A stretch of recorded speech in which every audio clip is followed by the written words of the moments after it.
I apologize about that. My laptop decided it was going to do an update right in the middle of signing on. So I'm assuming we're standing for the pledge. Right. Call to order. Okay, I'd like to call the meeting of the January 11th meeting of the Rutland Board of School Commissioners to order. Please stand to recite the pledge. Pledge allegiance To the flag of the United States of America and to the republic for which it stands, one nation, under God, indivisible, with liberty and justice for all. Okay, thank you. Let the secretary note that all members are present, including our 2 school members. Okay, next we'll be up for the approval of the agenda. We have a hand up here. In the Okay, board. we have a hand up. Okay, what's the hand, sir? I would like to actually add something to the agenda. Okay. What do you want to add? So I actually wrote it out here because I know that we're into the semantics these days. So Okay. I would like to add new business and action Yeah. items to Yeah. change the Ravens moniker to the Raiders moniker. Okay. To change from Ravens to Raiders. Okay, is there a second? Okay, Stephanie seconded. Any debate? We have a hand Okay. up here. Kathy?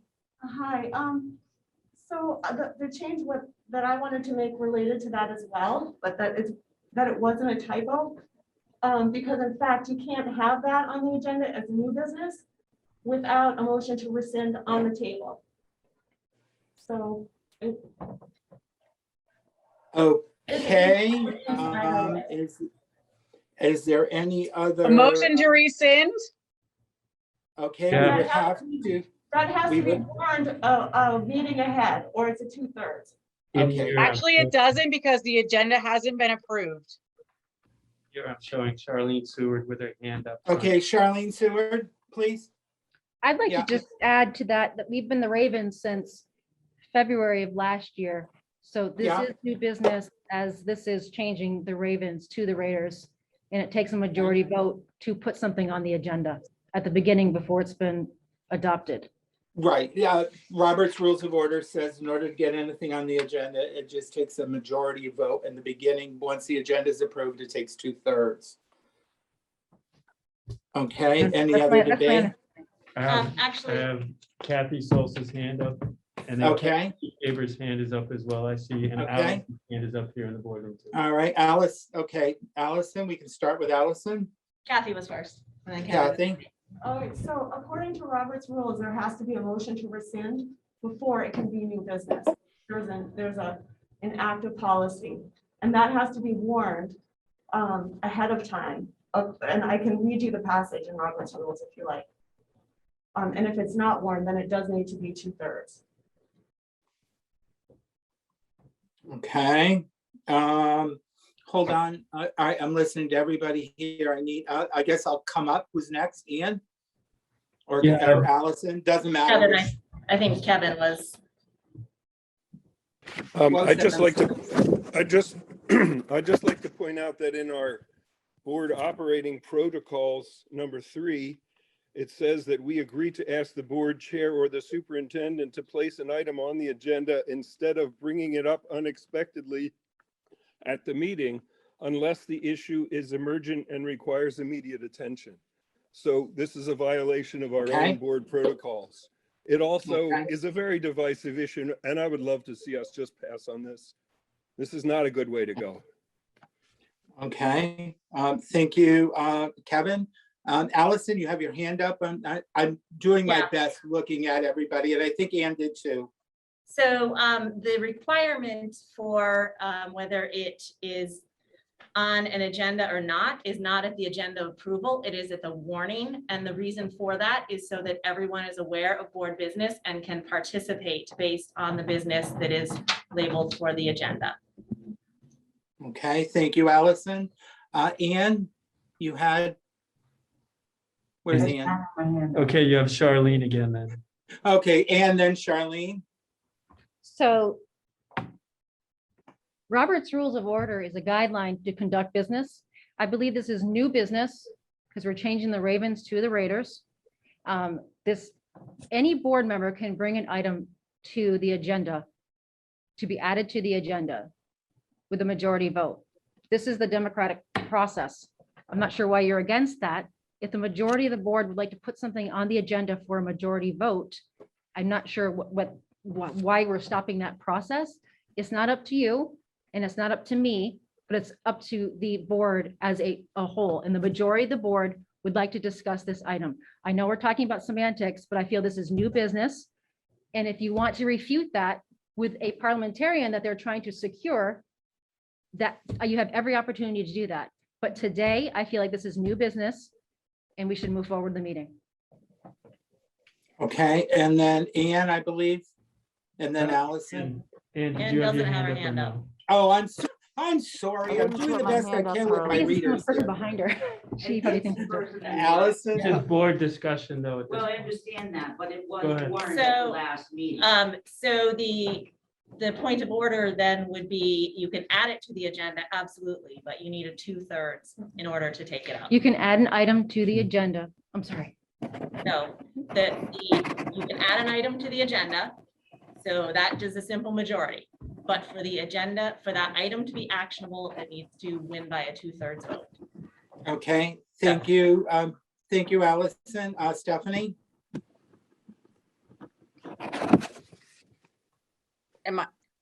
Stephanie, I'm sorry. According to Robert's rules, and this has been a discussion that we have looked at several times.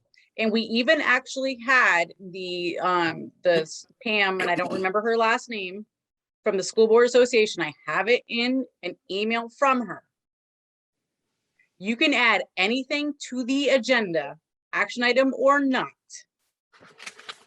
to be voted on by majority before the agenda is approved.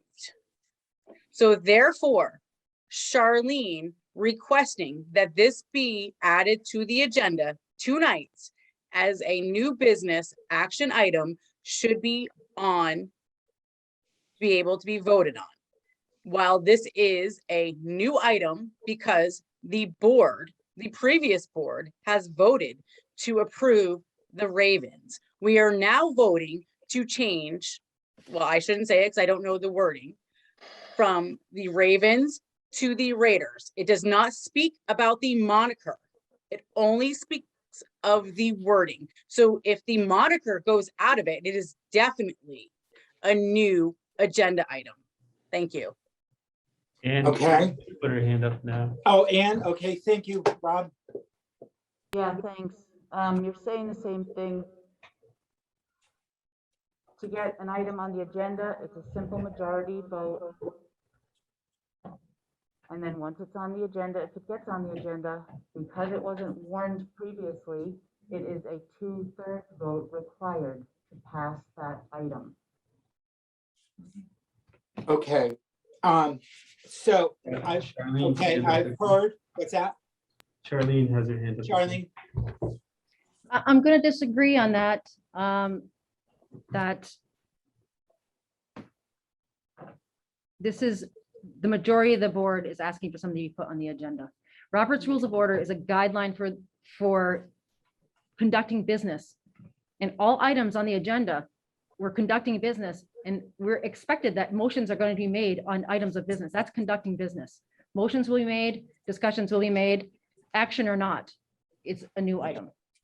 Okay, I think what I'd like to do right now, just for everybody, I would like to, Early, can I say something? I've been nicely sure, quiet. sure. I'm sorry, Dina, I didn't see you. No, Just it's okay. yell out, okay? I have 2 screens and like a phone that's moving. All right, I just want to put out some thinking items, and have everybody kind of, I know we all have our opinions on what this may look like. And we have our very determined convictions around where this should go, as they should be.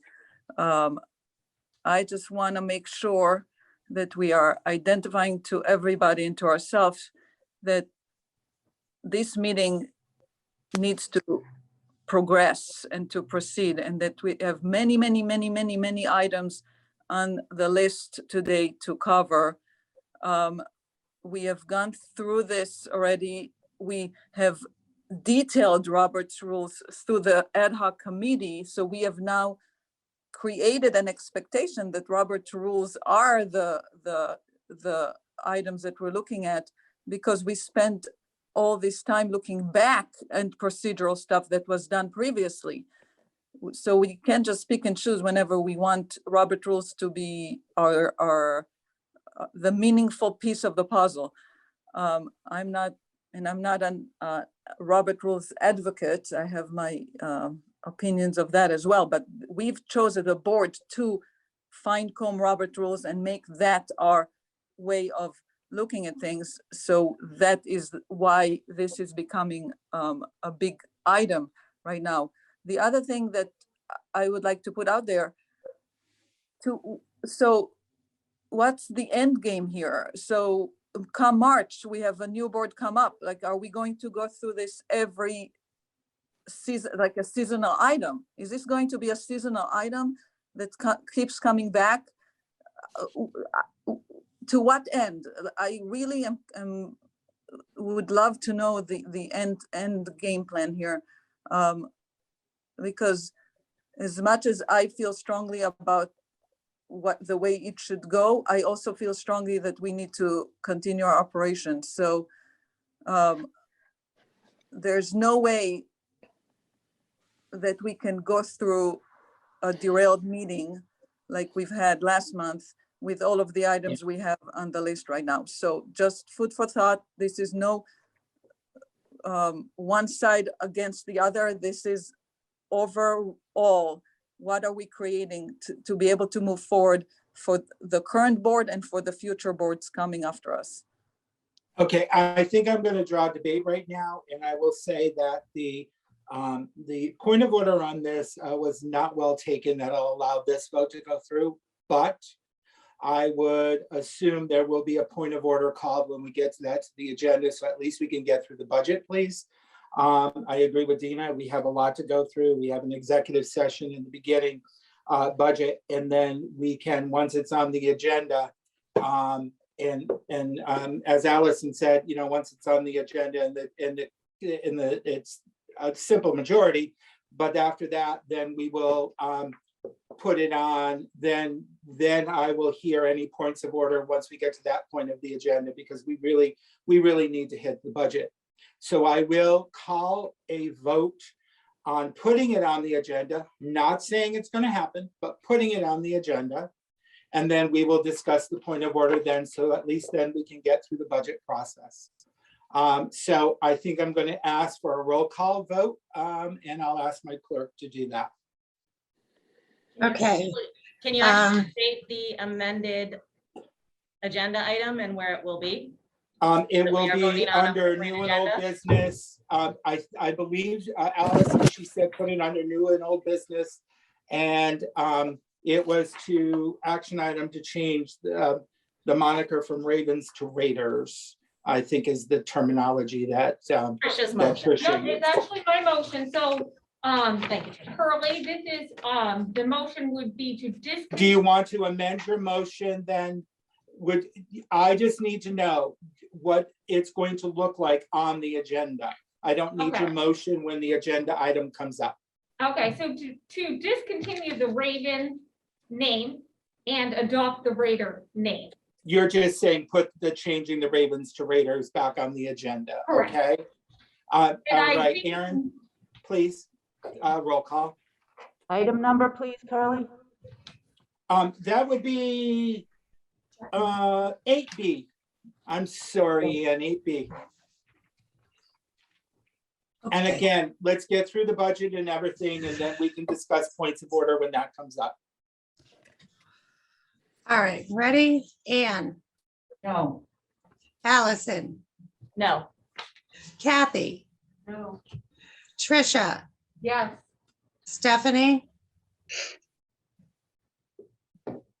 Stephanie, Stephanie, Yes.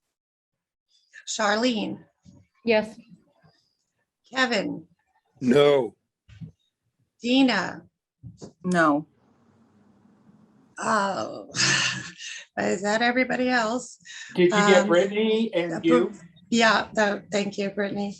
I'm looking at Yes. the screen now. Brittany, yes, thank you.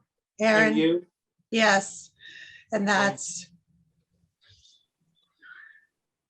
5 yeses, 5 nos.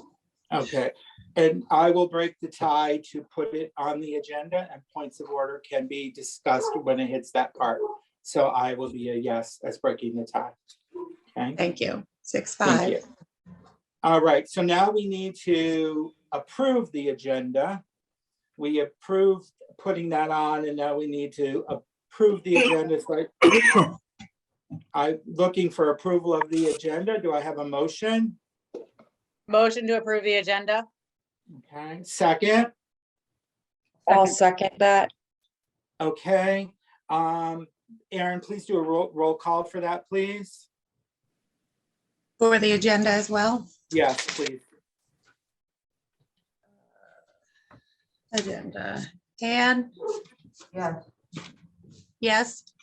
Yes. Can somebody help me? I'm not understanding. And said said yes. yes. Yes. Yeah. okay, Thank you. I'm sorry. Allison? No. Brittany? Yes. Yes. Charlene? Yes. Kevin? Yes, with serious concerns. Trisha? Yes. Kathy? No. No? No. Okay. Stephanie? Yes. Okay. And I'm sorry, I really don't have a prepared list. So then there's myself. Yes. And Dina? And Dina, thank you. Dina? Yes. Okay. So it votes by a majority to approve the agenda. Okay, thank you. All right, so now we have a consent agenda. The 8 to consent 2. agenda includes the minutes of the previous meetings, personnel memorandum 627, 2 bid awards, Stafford Tech and bus bids, the tuition rates, the Rutland City calendar, which is draft, and policies for the second reading of methods of operation and Board of School Commissioners Code of Conduct. Do I hear a motion to accept the consent agenda, to approve the consent agenda? Motion to accept? I'll Is there- second. Okay, is there any questions, concerns, or feedback? And I'm going to rely upon you, Rob, if there's any in the room. Seeing none. Okay, seeing none. All those in favor of accepting the consent agenda signify by saying aye. Aye. Aye. Okay. Aye. And those opposed? Everyone here is Okay, yes. so carries. All right. So protocol review, we've gone through the protocols. I'm not going to really do a big review on those. I do want to remind everybody that our important business tonight is talking about the budget. The budget does need to be approved and the wording needs to be on the ballot. Is there any public input? We have a hand up at the board table. I'm sorry. Okay, I'm sorry. Okay, who's that? Allison's hand is up. Okay, Okay, so Allison? I would like to raise a point of personal privilege. And Yeah. I want to apologize for raising my voice to be heard during the recess at the December 14th board meeting. Okay. Chair Hurley Kavakis and Clerk Aaron Schimm were out of line and out of order when speaking over me and my point of order and improperly declaring a recess. While I had the floor to present the point of order, After recess was declared, Commissioner Brittany Kavakis hurled profanity at me. Then Chair Kavakis began to yell at me as to why my point of order was wrong. This is another violation as he had declared a recess. He should not continue discussion. This is when I stood and forcibly told him to not speak to me until we were back in public session where business should occur. Aside from violating open meeting law with improper recess and de facto executive session, the board should also be concerned with whom the chair is representing. If Chair Kavakis is representing the board and the district, there would be no need to involve his personal attorney. However, if Mr. Kavakis is representing the interests of himself, he may need a personal attorney. That should make the board and the public very wary of his role as a school board chair. And just to clarify, the job of the school board chair is to run a fair and impartial meeting, not throw procedure aside, bang the gavel, and unilaterally make decisions to get their own way. While my response may not have modeled ideal behaviors, I hope students and the community may learn the importance of standing up to abusive power and the importance of policy and procedure as adopted by governing boards. RCPS spent thousands of dollars to review 9 months worth of meetings chaired by myself last year. The attorney found them to be procedurally sound and fair meetings. Since then, the board has sat through hours of training, talk of inclusivity, and working together. After all the time and money the district spent, it is disappointing that half the board and the chair are willing to destroy our schools and community to focus on regaining a mascot rooted in characterization and stereotyping of marginalized race, rather than promote any forward movement or growth for our district and our community. With Mr. Kavakis and Ms. Shrimps toting 26-year combined service on this board, it is extremely disappointing that they could not think of one of the many possible ways to move the important business of last meeting forward. The clerk can make motions and vote. They are supposed to know and uphold Robert's Rules of Order. The clerk is a party to the agenda setting and as such are often the primary motion makers. When the board was silent on voting, they could have simply called a roll call vote, proposed an abbreviated agenda, let the board know what time-sensitive material was on the agenda or who they had in attendance to address the board. However, the clerk decided to pull out and look at her phone, and the chair decided to bang the gavel and declare the meeting in recess until today, January 11th. The chair does not have unilateral authority like he likes to use, and because of his abuse of power and disregard for procedure, the meeting was cut short. I am asking for public apologies from Hurley Kavakis, Aaron Schimpf, and Brittany Kavakis. I am also asking them to spend 30 minutes watching the VSBA webinars to review what their roles are and review the duties of a school board. I also would like them to take a few hours and read the abbreviated version of Robert's Rules of Order. Once there is some basic understanding of our elected duties and acknowledgement of harm done, the board can move forward. Thank you. Okay, thank you. I will respond. I will apologize to you, Allison. I do apologize to that, but my actions were okayed. We did have those reviewed about how it was done. One of the issues that has ongoing, seeing you brought it up, was the past meetings. You probably are not aware, but I was given the night that the Raven vote was taken, and this was given to Mr. Leopold, that your clerk at that time texted me saying the meeting's already, the decision's already been made prior to this meeting. And Point of order. Excuse me. This is not a rebuttal. This is my point of personal privilege.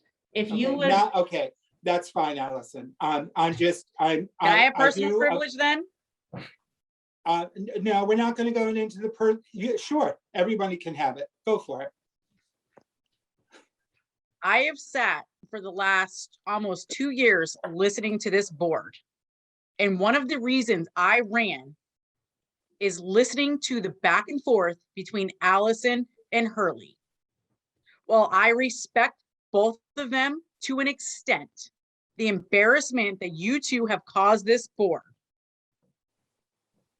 over the last almost 2 years is an embarrassment to our district.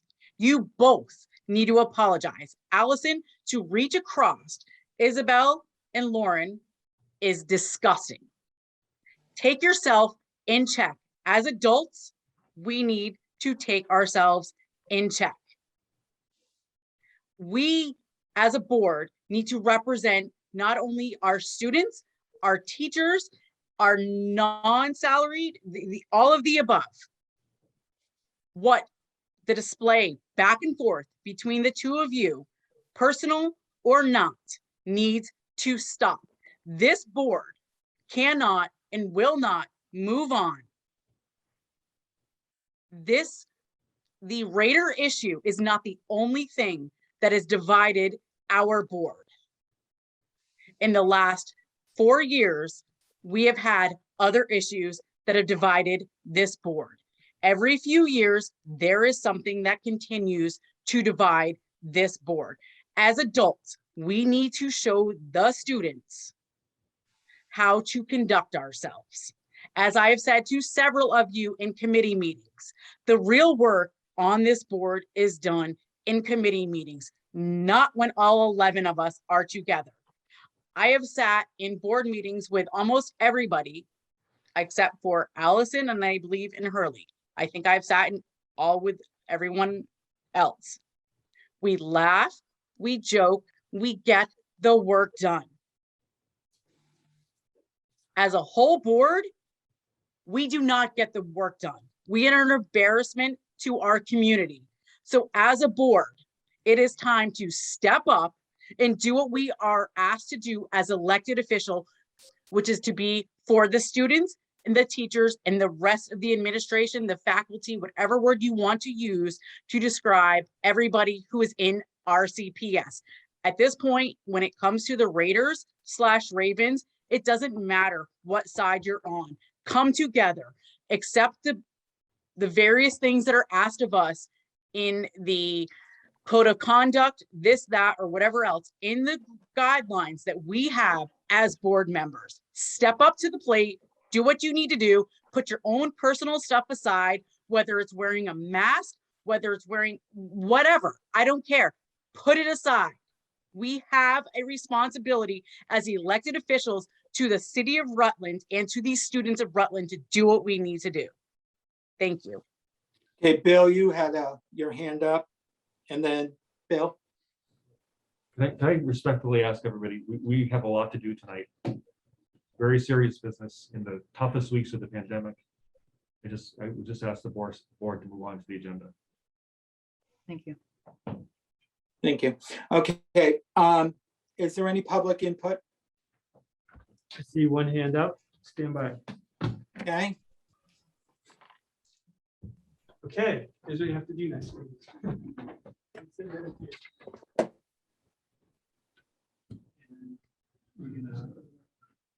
Meet you.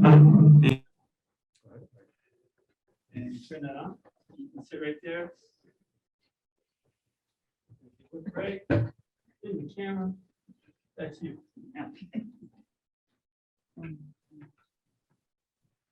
Do you need any information on Yeah, who I am? name, address, and trade. Okay, my name is Karen Bossi and I reside at 16 Southern Boulevard in Rutland City. I became interested in this board because of the Raider issue.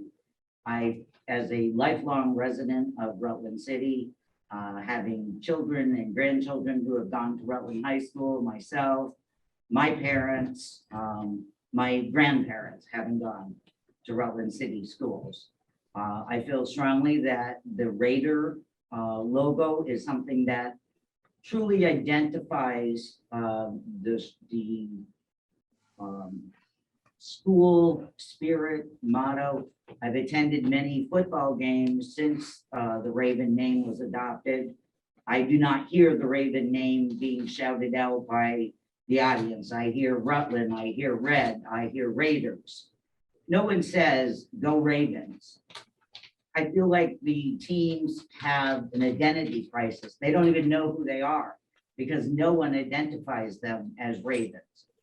It's been said many times by this board that the students were given an opportunity to decide or have input on this issue. It's my understanding that the initial survey that went out to students had a comment section for which many students replied they wish to keep the Raider name. That was thrown out, and then another survey was put out where the comment section was eliminated and only the choices, 4 choices or how many ever choices were given to the students on choosing a mascot. The bigger issue, I think, is the behavior of several members of this board, which is an embarrassment. It's like you don't understand, you work for the taxpayers of this city, for which I am one. My taxes, my property taxes have gone up 8% this year. Now I'm being told that because of the change to the Ravens, I and other taxpayers of this city are expected to shell out money for new uniforms, which to me is a complete waste. But I think the bigger issue is there are many people, and if this board cannot make a decision, which it seems it cannot, then this should be put on the ballot as a ballot item and let the taxpayers decide whether it's going to be Ravens or Raiders. And as I said, I have sat on the select board in Rutland Town, was on the Board of Aldermen in Rutland City. I have never seen Robert's Rules of Order being thrown around like it is for individual purposes to get my opinion there. And whether you support Ravens or Raiders, that should not be the defining issue of this board or of the treatment of the taxpayers. We were told at the last meeting that the Ravens issue would be put on the agenda for this meeting. And then we find out on Friday that it does not appear on the agenda. What is going on with this? Why are you just continually using Robert's Rules of Order to try to get your own way? Let this issue go forward and people decide on it. And as I said, if you can't decide, let the voters of the city of Rutland do it. They can do your job for you. Thank you. Thank you. All right, anybody else, Rob? Can I just ask, can I get the name of that person again? Because I didn't miss, That's it. I only heard the last name. What's the name, Rob? Sorry. Or Bill? Sorry, earlier, I heard you had your volume down. What'd you say? What you- was that lady's name? We didn't hear it. Karen Bossy. Karen Bossy. Okay, thank you. All right. Nobody else, Mr. Bliss? That's it. Okay. Hearing none, I would like to entertain a motion to go into executive session to discuss contract negotiations. Premature release will put the board at a substantial disadvantage. Second. You move, Stephanie? Second, Okay, all those in favor of going into executive session, signify by saying aye. Opposed? Okay, hearing none, we will log out of this one and log into the new one. When should Lauren and I return for our presentations? You know what, we can leave yourself connected here. We're gonna adjourn to a different meeting and we can give you a text or a call when it's time to come on. Thank you. We'll get it off. Yeah. So Patricia Agner, I made you host. And I am leaving this meeting. Hey, everybody, I'm gonna be staying here for you, so I will keep the meeting open, I mean, so. it's if like you wanna wait- -5 out. Should we convene? You in guys the stay conference here. room? That's So what I they- said. Okay. We're gonna go to Bill's office. Yeah, You where guys they can gonna stay go? here if you want. I know, poor things. Well, I'm like- we go upstairs. We can also go upstairs too, but there's not much We are more going room. upstairs? We should go to your office. So I can leave this meeting. You can leave this meeting and you should be able to get back in. So we're gonna go to Bill's office. Those of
Hi, everybody.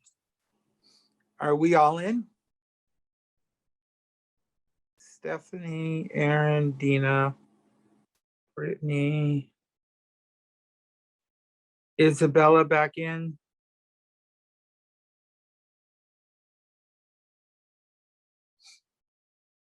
Yeah, I see both Isabella and Lauren. Okay. All right. And Mr. Bliss, how are we looking on the quick break?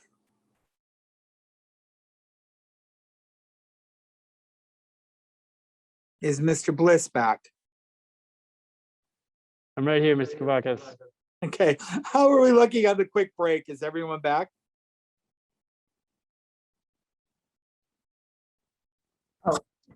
Now it's on. How's Oh, that, Hurley? sorry. Okay. Are we all back in order? Yes, we are. I didn't Okay. know that. So is our student representatives there? Yes, we are here. Yes. Okay. I will turn it over to you two now.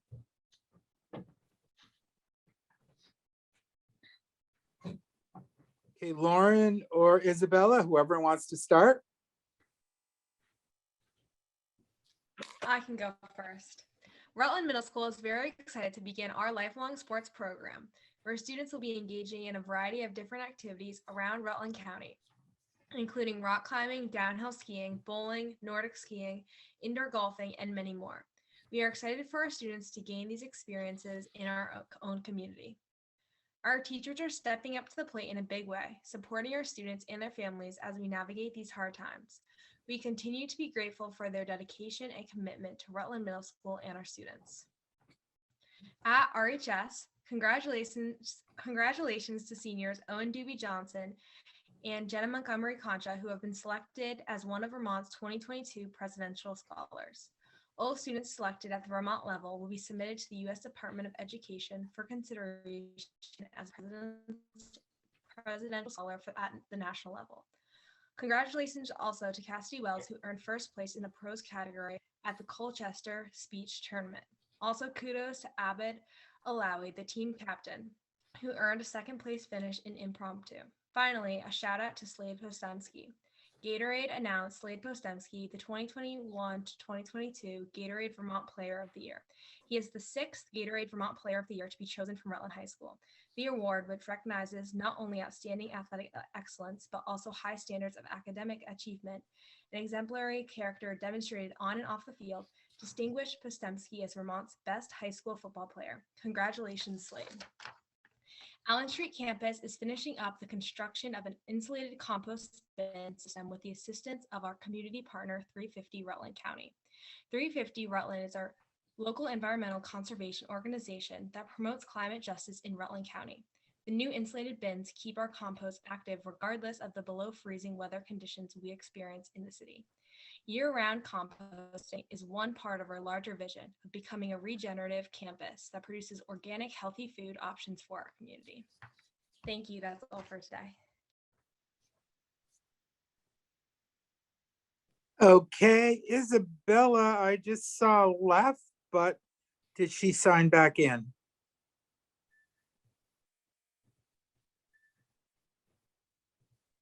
And I do not see Commissioner Kefeber. Let's wait just a second to see. Isabella was on, and then Lauren, could you possibly message her to see? Yes, I just messaged her. I'll see what she says. Okay, thank you so much.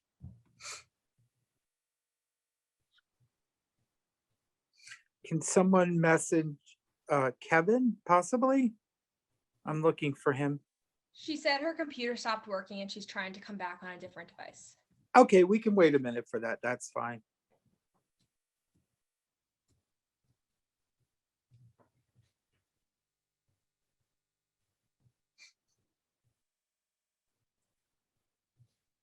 Okay. Rob, can you reach out to Kevin? Yeah, I'm working on it. Thank you, sir.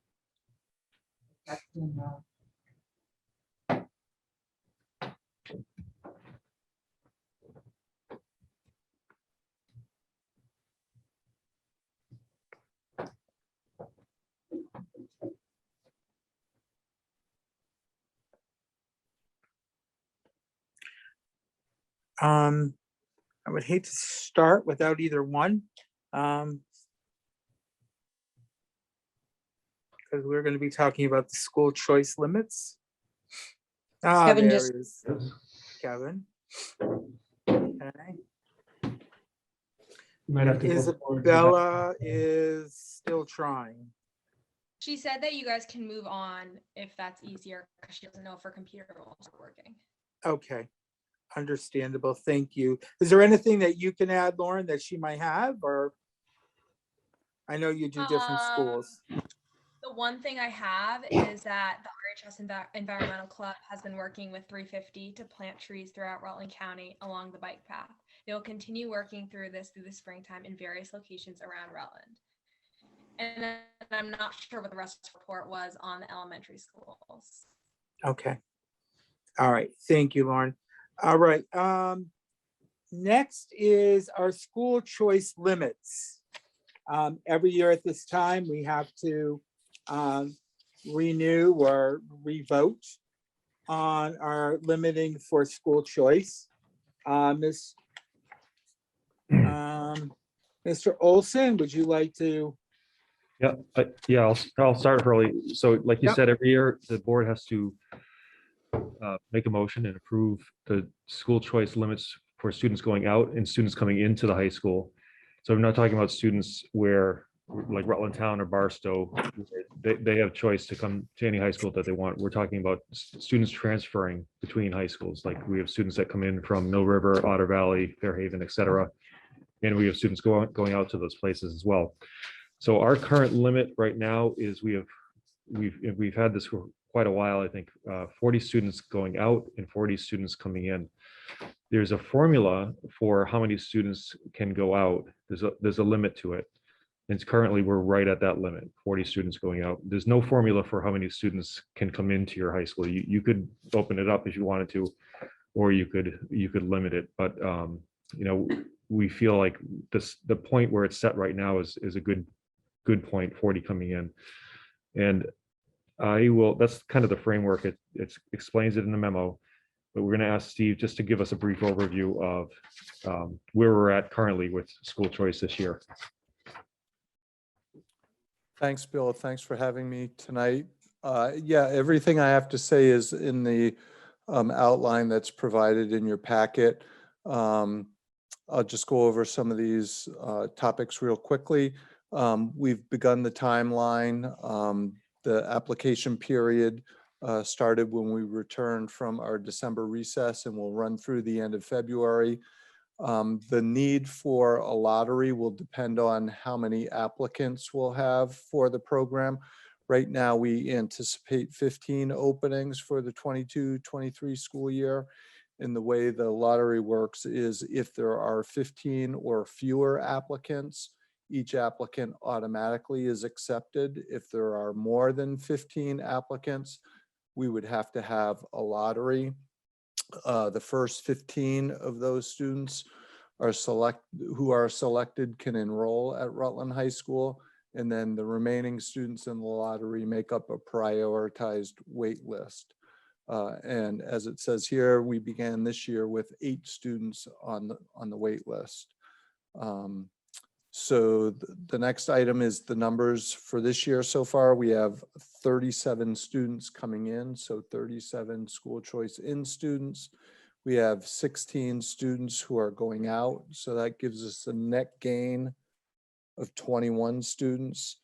And then the last section gives you a breakdown of the number of students in by grade level and the number of students out by grade level. Okay, thank you, Steve. Sure. I know we've had discussions in the past about if we need to raise the limit and if what the recommendations are. So I'm going to open it up to debate. And Rob, I'm going to rely upon you on who's there. Sure thing. Hands up. You have a hand up from Allison. Okay, Allison? So, yeah, I was just wondering, since our limit is 40, we only have 37 in. First off, did we clear some of that wait list? And do the people on the wait list get a priority for the following year, or is that just year to year? Yeah, we work through the wait list as we go through the year. And the wait list is only good for that year. So once we get into the process for next year, we begin a new cycle. So students don't remain on the wait list for the next year. Thank you. And then my other question is there, I believe there's a date that we have to set our limit by? Is that? Yeah, it's February it's 1st. Right, Yeah. Okay, so it's That's my prior to understanding. knowing Yeah. we can still get applications after the fact. Yeah, that's right. Right. Then Steve runs the lottery. So when does that happen in March, Steve? Is that when you start? Yeah, it's usually the first week in March. Okay, I guess I should make one more thing clear. I forgot to mention. So we are not getting tuition payments for these students, nor are we paying tuition payments to other schools for that. So pushing for a higher in number it's not going to bring any more money into the district. Okay. Stephanie, that I can see. So we don't receive money, we don't request. So is the limit we use of the 40 students because of not receiving money? And so kind of like a slash, why are we limiting that number? I'll let Bill answer that. Yeah, I think historically we set that number, and I'm not sure where the board lined up a long time ago with that. It seems like they've decided to go with 40 and 40 years ago. There is no, like I said, there is no money coming in. I think it's a good number as far as it kind of hits about where we usually get to every year. I mean, Steve had a waiting list at the beginning of the year, and it kind of melted away as time went on. And now we're actually, when you look at it, we're actually underneath our limit.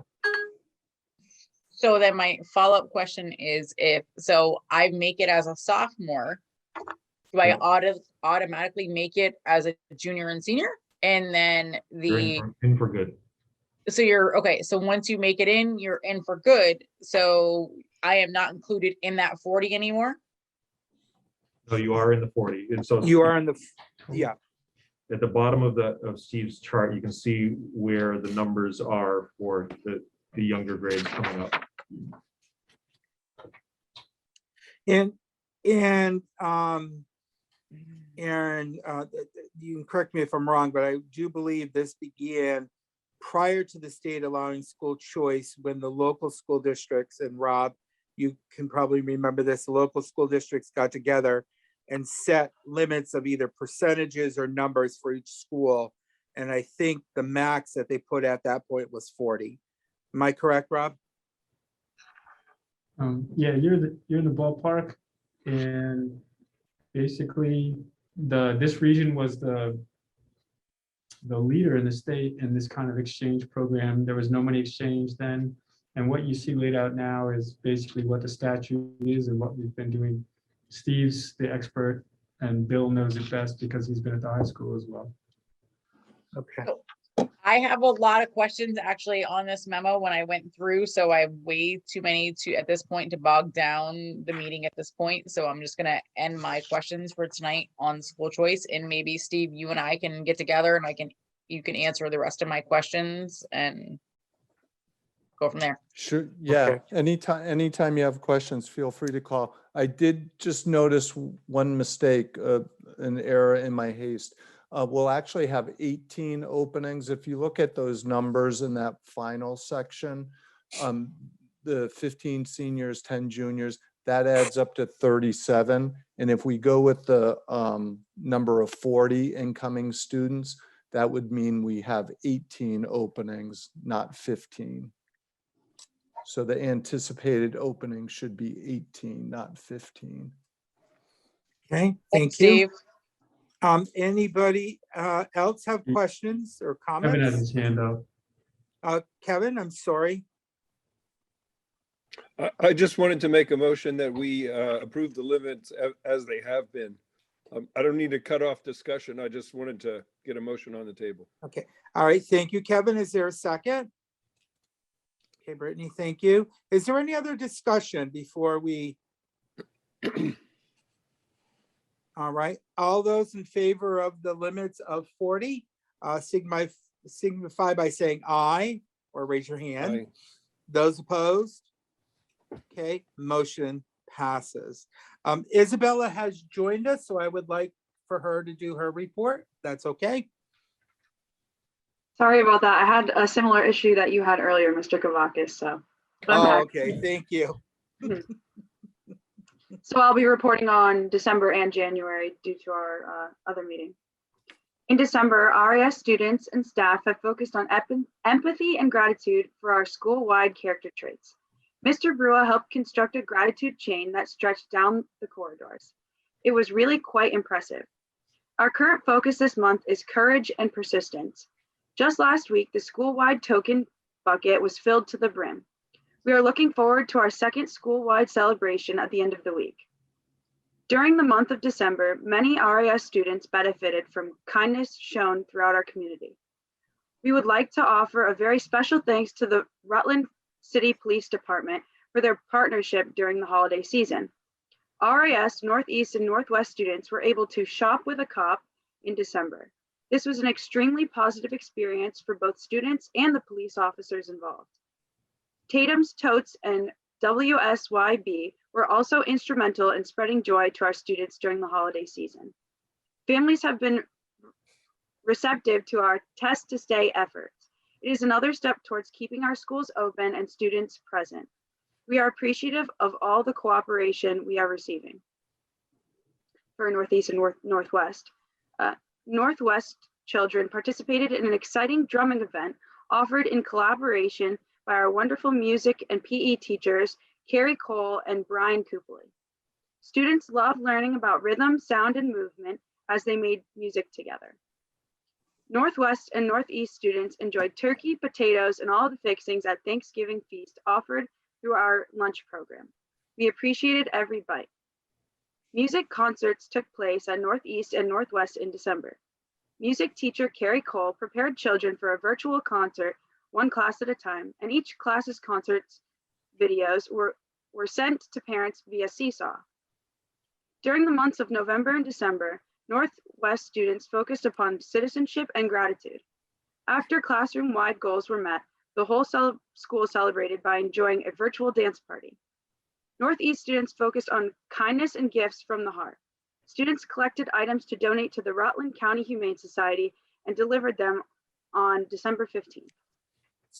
Northwest and Northeast Cliff of the Year book opportunities this month involved book giveaways, where all students walked away with the proud owner of 2 new books. I also just wanted to comment about some of the stuff that's been going on in our board meetings, if that's okay. I wanted to add to my student report. Okay, thank you. I wanted to add to my student report today to advocate for the student body. I'm a little disappointed that this has continued to toil our meetings. Thank you to Ms. Cassell, who messaged me in support of speaking on the issue. You all received an email from me a few weeks ago in regard to the same issue. This board cannot get anything done under these circumstances. Rutland City is supposed to, quote, cultivate a passionate, diverse, and resilient community of critical thinkers. But how are we supposed to do so when we are stuck in the same position? I want to be able to be a part of a school climate that does not include a racist mascot or a school board of adults clinging to said mascot. Once again, I will say that the board was elected to serve students like me, yet we cannot even get to the important agenda items like budgets, teacher contracts, and even pandemic resolutions. I'm sorry, I lost my book. Please consider once again that this is not about us. This is about the students. For the students' sake, focus on the best interests of our district, and finally, be kind to one another. Thank you. Thank you, Isabella. Questions of Isabella on the report that she gave on the schools? Okay, Brittany? Yeah, Isabella, I didn't know if you knew this, but at Northwest, excuse me, I wanted to thank them they sent me to Kentucky with about 60 cards that the kids had made over before Christmas break that I was able to bring down to the students of Mayfield, Kentucky while I was doing work down there. And they were very appreciative, and I was very thankful of Northwest School. I think they were kindergartners and first graders that constructed little wreaths with cards, and I was able to bring that down. So I just wanted to put that in there. That sounds awesome. Thank you for sharing. Thank you. All right, and Stephanie, a question on the report? Not a question, just a comment. Okay. So I think very highly of Lauren and Isabella as our student reps, and I enjoy hearing what each school is doing. But again, you're the student rep, and I believe that you should represent the entire student body and not an individual or a segregated group. Thank you. Okay, thank you. All right. Questions? Okay. Mr. Olson, I believe that you are up for the superintendent's report, and I do believe that I heard Secretary French on CAX today with another change. That's right. I'm going to get to that just in a minute. I'll try to shorten things down a little bit. I had a long report and we've used a lot of time. So I do want to spend a little time. That is fine, Mr. Olson. We do need to hear the report, so that's okay. Thanks. I wanted to offer my sympathy and our sympathy and condolences to the family of Guy Babb. Guy was a long-serving engineering instructor at Stafford Tech. He was a remarkable father, a husband, and a human being. He was an educator that was truly loved by his students, and we all appreciate the time that Guy shared with us in our school community. And I know that services for Guy are listed in the Rutland Herald, so I hope people would please support that family. He's a tremendous teacher and a tremendous man. I'll be brief. I want to mention quickly that Rutland High School had an 8th grade open house set up for this Thursday, and I believe they are changing that to a remote open house because of the pandemic right now and the way the virus is behaving. So information for that is at the high school. I'll briefly alert the board that we've been in contact with the USCRI of Vermont regarding refugee resettlement and Afghan refugees. And there's a distinct possibility that new Americans will be settling in our community in the next few months at least.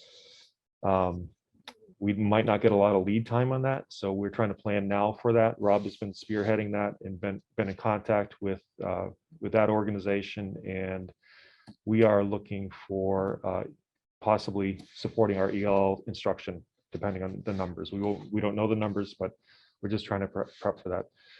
Ultimately, we want to make sure that any students that come into our community and their families are welcomed and cared for, and they quickly get the understanding that they belong to Rutland, a great place. So we'll have more on that to come as that happens.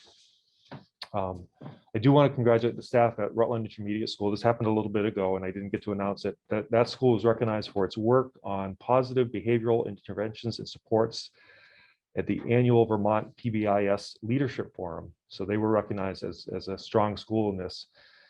That work is at RIS is being highlighted for other schools to learn from and to use. So congratulations to that whole school. Lauren mentioned Slade, Gatorade Player of the Year. That's a really high award, hard to get. Lauren mentioned also Jenna Montgomery, Concha, and Owen Doobie Johnson, and Ashley Hewitt. I don't know if you mentioned her or not, Lauren. She's an Otter Valley student, and she also received honorable mention for that award. She's at Stafford's Health Careers. I don't remember how our last meeting went, where we had our middle school students coming in. I just want to make sure their names got mentioned, because I don't think they were on the agenda. Those middle school students, Danielle Goldberg, Kylan Champagne, Mackenzie Barnes, and Olivia Clowert, they were recognized last month by the Vermont Board of Education for their distinguished work in the 2021 Rutland County Writing Contest. And so I just wanted to make sure they got congratulated.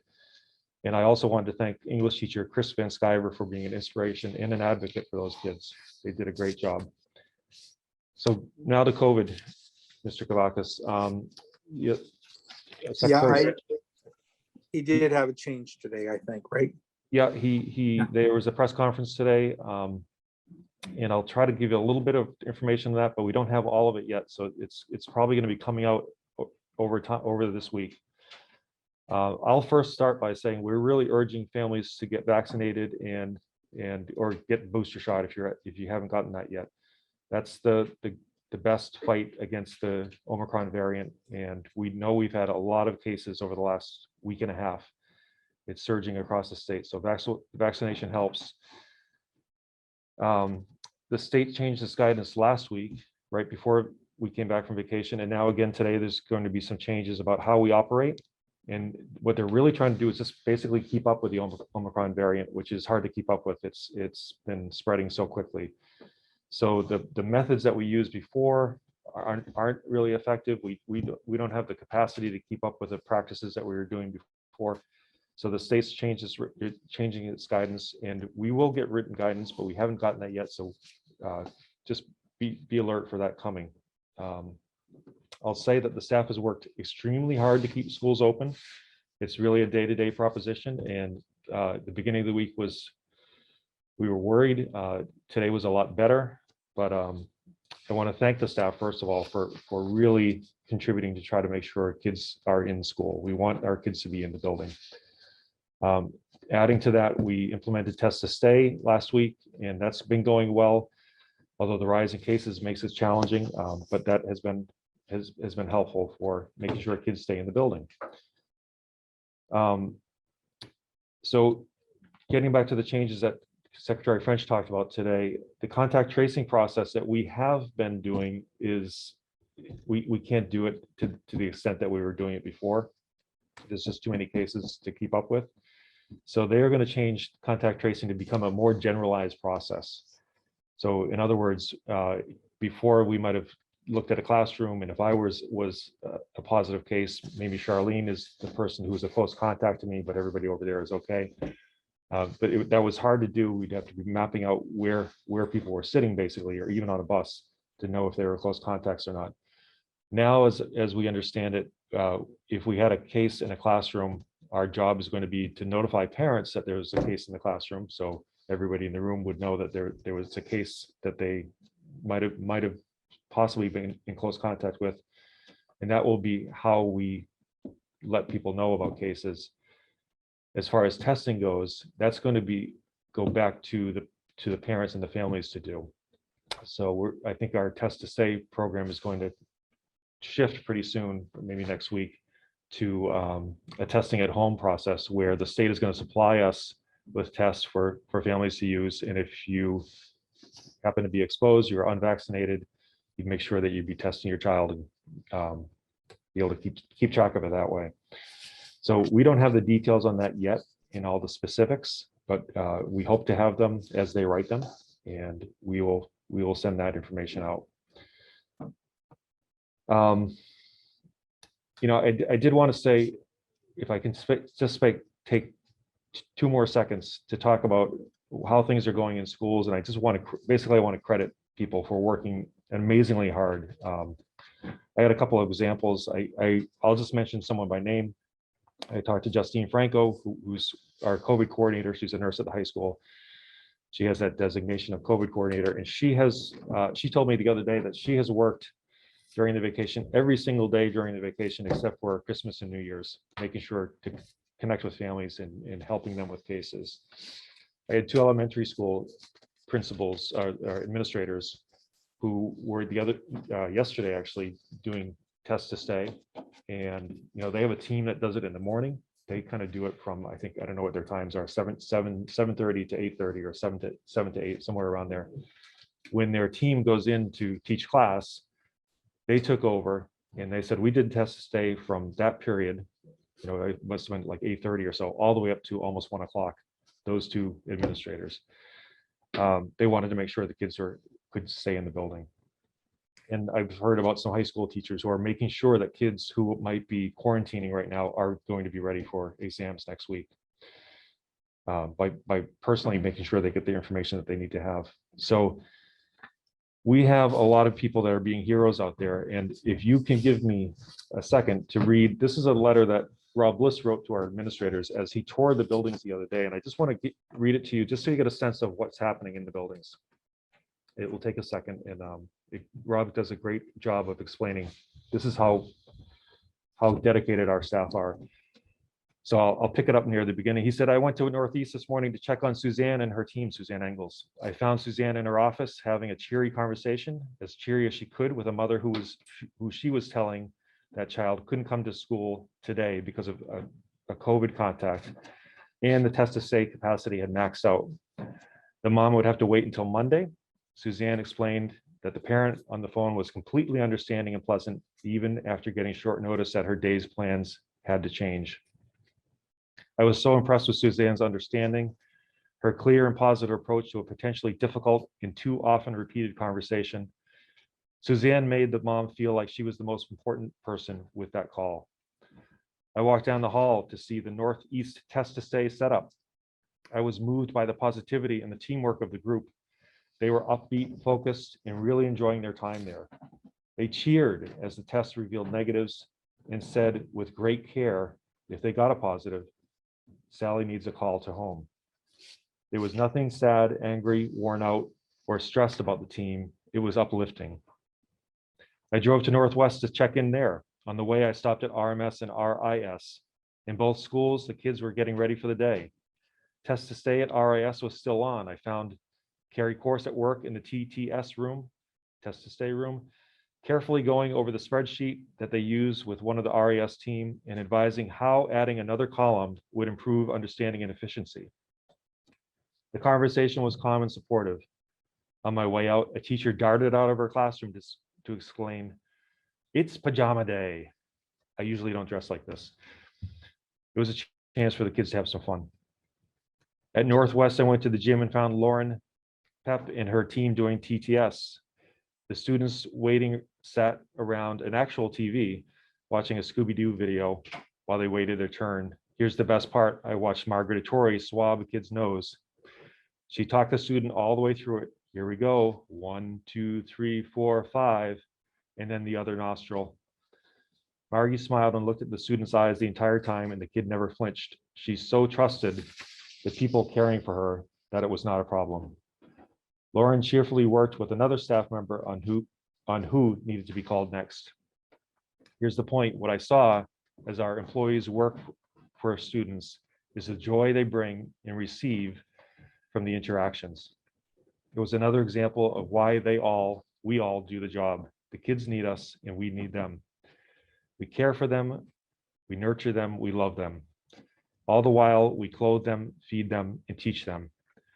We teach them to be better people and care for others. Thanks to you and your teams for lifting me up today. So that was from Rob, describing a typical day in an atypical time. And thank you. That's the end of my report. Okay, any questions of Superintendent Olson?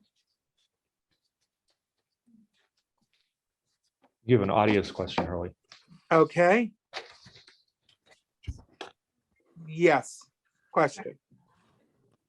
I was curious as far as the new guidance for the COVID test to stay and testing, when does that actually switch over?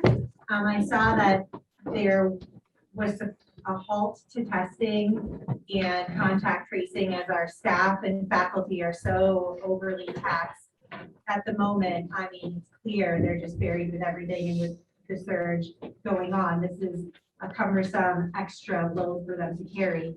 And my understanding was that testing to stay was to halt immediately, and the shifts were gonna happen immediately, and they were not gonna be testing this week, but I know schools were utilizing test to stay still this week.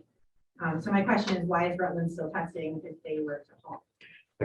Heather, right? Is that Yes. right, Heather? I haven't seen anything that says halt immediately. What I've heard, what I've read is that when they're going to send us tests for families to use, and as we get those tests, we're going to distribute them back out. And so you would have them to be able to do that with your family, and then we'd make that transition. If I understand correctly, they're promising or they're hoping to get those out by next week. So as I read the guidance, they said, you know, you're doing what you're doing, and when you're ready to make that transition, which means you have the tests and are you ready to distribute them, then you transition to that phase of what they're doing. So it doesn't transition until the schools receive the tests to sent home. That's how I understand it, I yeah. know I've seen, for instance, everyone was a close contact in Rutland, essentially this Yeah. week with our current surge. Yeah. I had 3 or 4 children contacted in some way.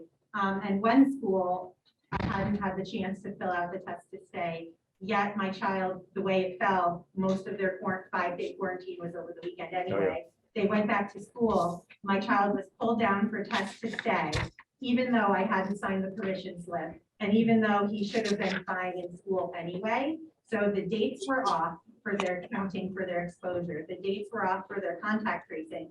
And they were prepared to swab him anyway, even though the permission slip wasn't signed.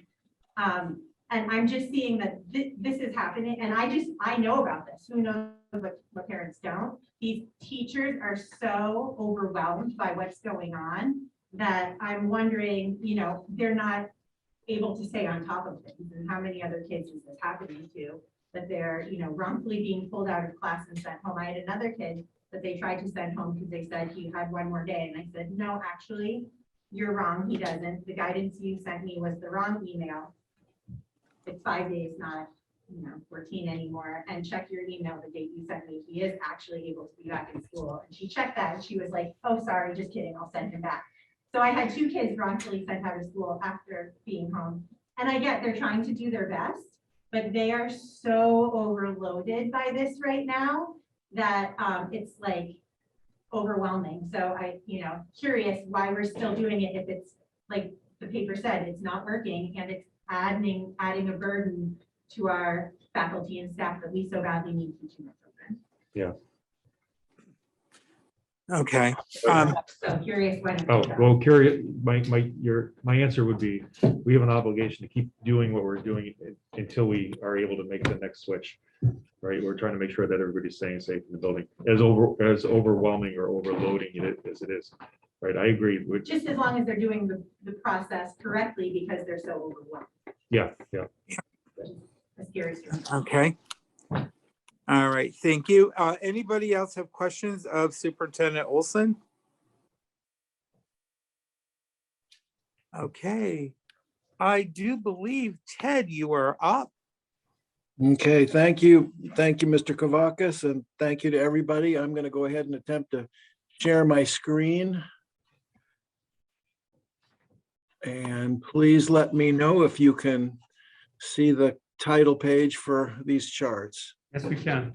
Great, thank you very much. Well, thank you, everybody, and thanks especially to the board for already investing 2.5 hours of your time this evening. I know this next topic probably isn't your favorite topic for 9 p.m. at night, but I'll do my best to cover some key points and answer your questions. If I use any terms that are unfamiliar to you, please stop me and let me know. I'll pause at the end of each page. So the focus tonight is for you to review a proposed 2023 district budget, as well as proposed ballot language. I'll go ahead and flip to the next chart. Many of you are probably familiar with the structure of the ballot language, but just to be sure, the state mandates the same ballot language each year, including 3 budget-related numbers. One of our key deliverables tonight will be for the administration to request that the school board consider approving proposed budget language with these numbers filled in, which I'll show you after we walk through the budget drivers that will determine the estimates. I do want to remind everybody, as you probably have heard in previous presentations, that employee compensation, including both salaries and benefits, typically constitutes almost 80% of the total budget. And it's important to realize that state-provided metrics, and these are metrics from the Agency of Education for the number of equalized pupils, its percentage change, as well as state-provided metrics that impact property tax calculations, such as yield and common level of appraisal, are wrapped up in a number of the things we're going to talk about tonight. Any questions before I move on? Okay, thank you. So I have several key messages just to summarize for you here in comparing the proposed 2023 budget versus the one for fiscal 22 this year. And then after we review these messages at a high level, we'll go through a series of charts that'll illustrate these points for you. One of the first messages is important because staffing is 80 cents on the dollar for our costs. Staffing remains flat based upon our projections and plan from 22 to 23. Now, although it's flat, that includes adding 10 ESSER-funded positions in the coming year, which basically from a personnel standpoint are offset by other staff reductions. Many of you have heard the presentations done in recent months by Rob and by Abby regarding the ESSER federal grants, which are helping to support from a financial standpoint many of our recovery efforts.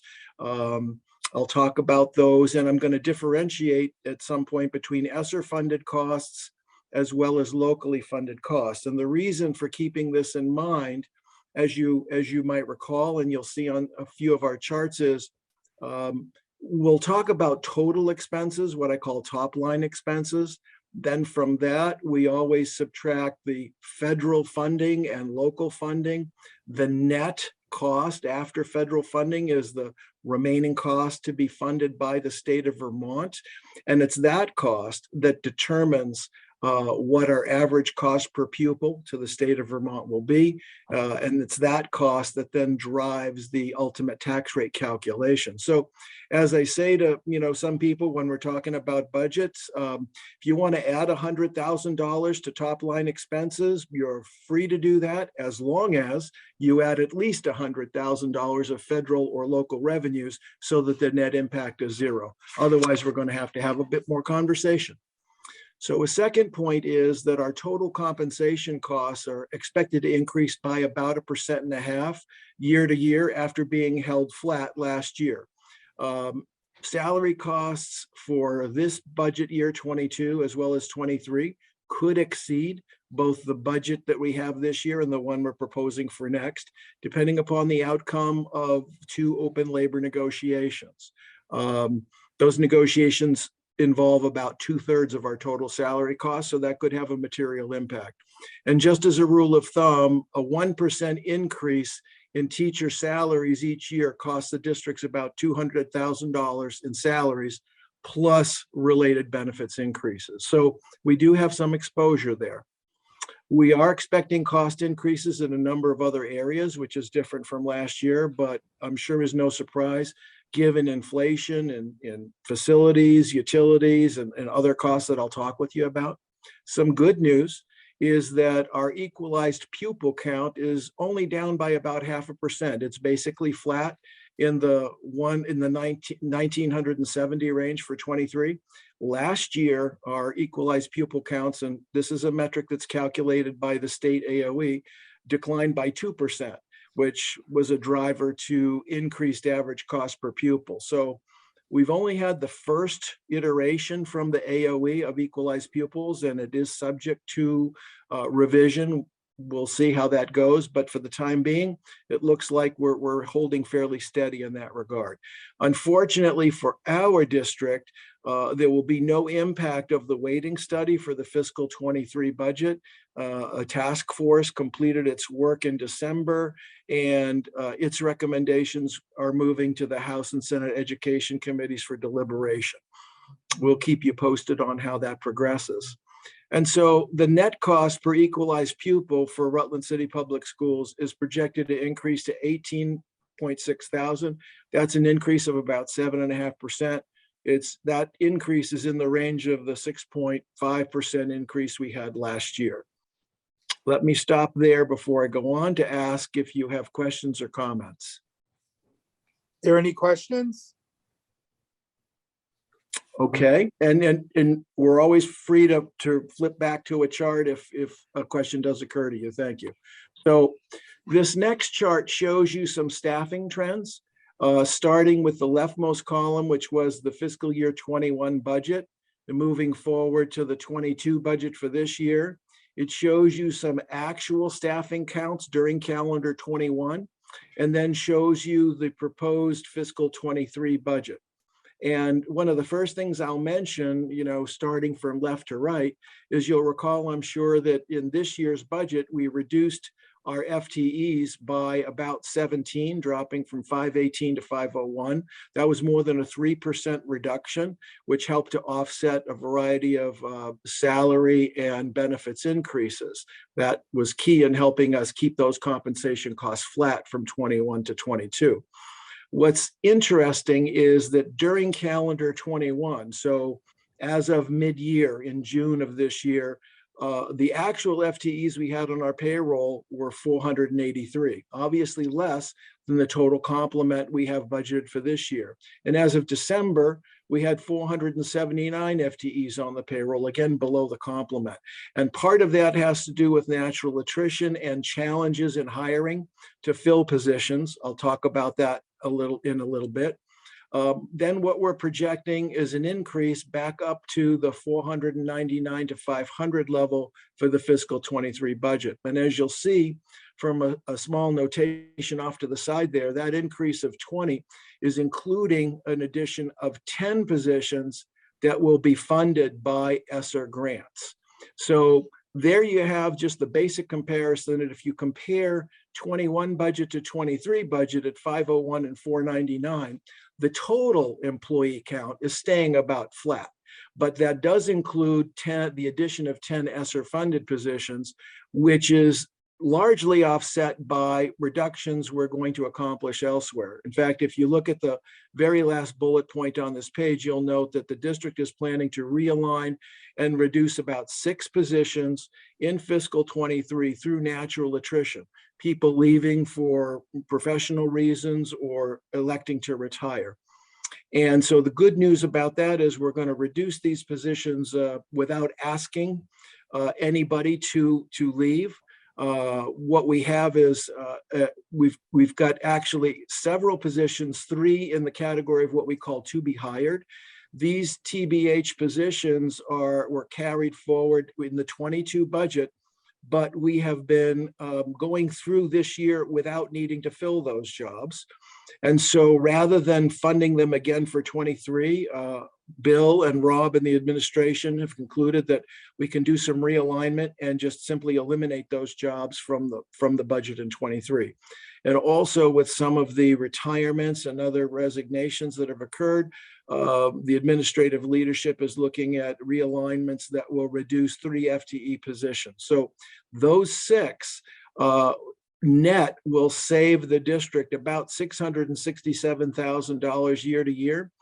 That basically relates to the fact that an average teacher costs the district about $100,000 a year in salaries and benefits. And with some of the realignments, some positions will be replaced with shorter service, less expensive personnel versus those who are leaving, which saves an additional $67,000. So that's a high level overview. And I'm just going to flip forward quickly to the next chart because that'll make the comparison a little bit more clear. That green bar shows you the total number of full-time equivalents at 489 before we add back the 10 ESSER positions and then 499 combined. So if you were to look at the reduction from 501 to 489, you would have about a 2.5% decrease in personnel, which is slightly more than the decrease in enrollment. So, we're looking for efficiencies that we can provide to save money wherever we can without doing harm to the quality and the continuity of our educational programs.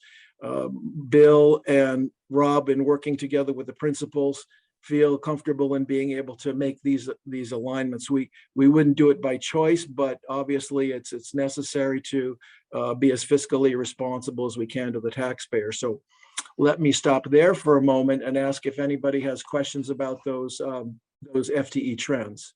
And Day just has her hands up. Yes, Ann. Hi, thanks, Ted. That's pretty good for a layperson that's not in the numbers business for me. But I wanted to see if I'm understanding correctly. I wanted to ask you about the 10 ESSER positions. Are they existing positions? Are they existing monies in the budget? How long are they going to be? Oh, should I just wait? No, I'm sorry. I thought you were finished with your question. Go ahead. I apologize. So are they existing positions? Is the funding, is the, in the budget, and are the positions existing also now? Mhm.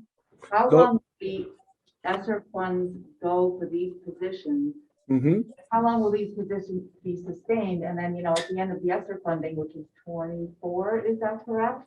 Mhm. Are these positions going away, or what's the plan for that sustainability? Thank you, Ann. Thank you, Ann. Those are really key questions, and I appreciate that. So to your first point, we are adding 10 positions in fiscal 23 for positions and services such as interventionists. ESSER grants will fund in new positions and initiatives where those are focused upon providing recovery and other academic services that will help close gaps that were created by the pandemic. And so Rob and Abby, and working carefully with their counterparts at AOE, have ensured that we can add these interventionists and other positions to the budget for 23 and be qualified for ESSER funding. So and I'll show you in a moment, these positions are going to cost about $875,000 in the first year, salary and benefits. We're expecting to get that same amount of money back in federal revenues, so there will be no net impact in cost to the local taxpayer or in our average cost per student. To your very key point about what happens after 23, the ESSER funds, depending upon whether you're talking about ESSER 2 or ESSER ARP3, expire either in 2023 or 2024. And knowing that, when these positions are hired for, the district is being very clear that these are either 1 or 2 year positions and that they will sunset with the funding. So there's no guarantee to people who are hiring on that they'll have this employment beyond that time. We've done this clearly to be transparent and to avoid creating any kind of fiscal cliff for our budget. Thank you very much. Thank you. Okay, if there are no other questions, then let me move on to how these FTEs translate into dollars. So this chart is going to show you our anticipated salaries and benefits in fiscal 23 compared to the 22 budget before the ESSER funding, before those 10 ESSER positions. And just so you can key in on that, you can see that in the FY23 budget column, I'm talking about the 489 FTEs for next year before those additional positions are added. And the reason why I'm showing you this to start with is because it's more of an apples to apples comparison with what 23 would look like compared to a 22 basis. So what you can see there on the top line is the salary costs would be expected to increase by about 235,000, somewhat less than 1%. Now, we have built into the budget for 23 salary increases of a few percent for all employees and all represented groups. But we are also saving money by reducing positions, and those position reductions, though of a lesser extent than the previous year, still help to offset the cost increases. The same occurs in the benefits line. Benefits are going up more, as you can see, 3.5%, a total of $500,000. Higher per person costs for medical insurance, pension contributions, FICA, those are ongoing. We did have a little bit of good news in the benefits area, in the sense that during calendar 21, the state changed one of its policies regarding what are called medical plan insurance buyouts.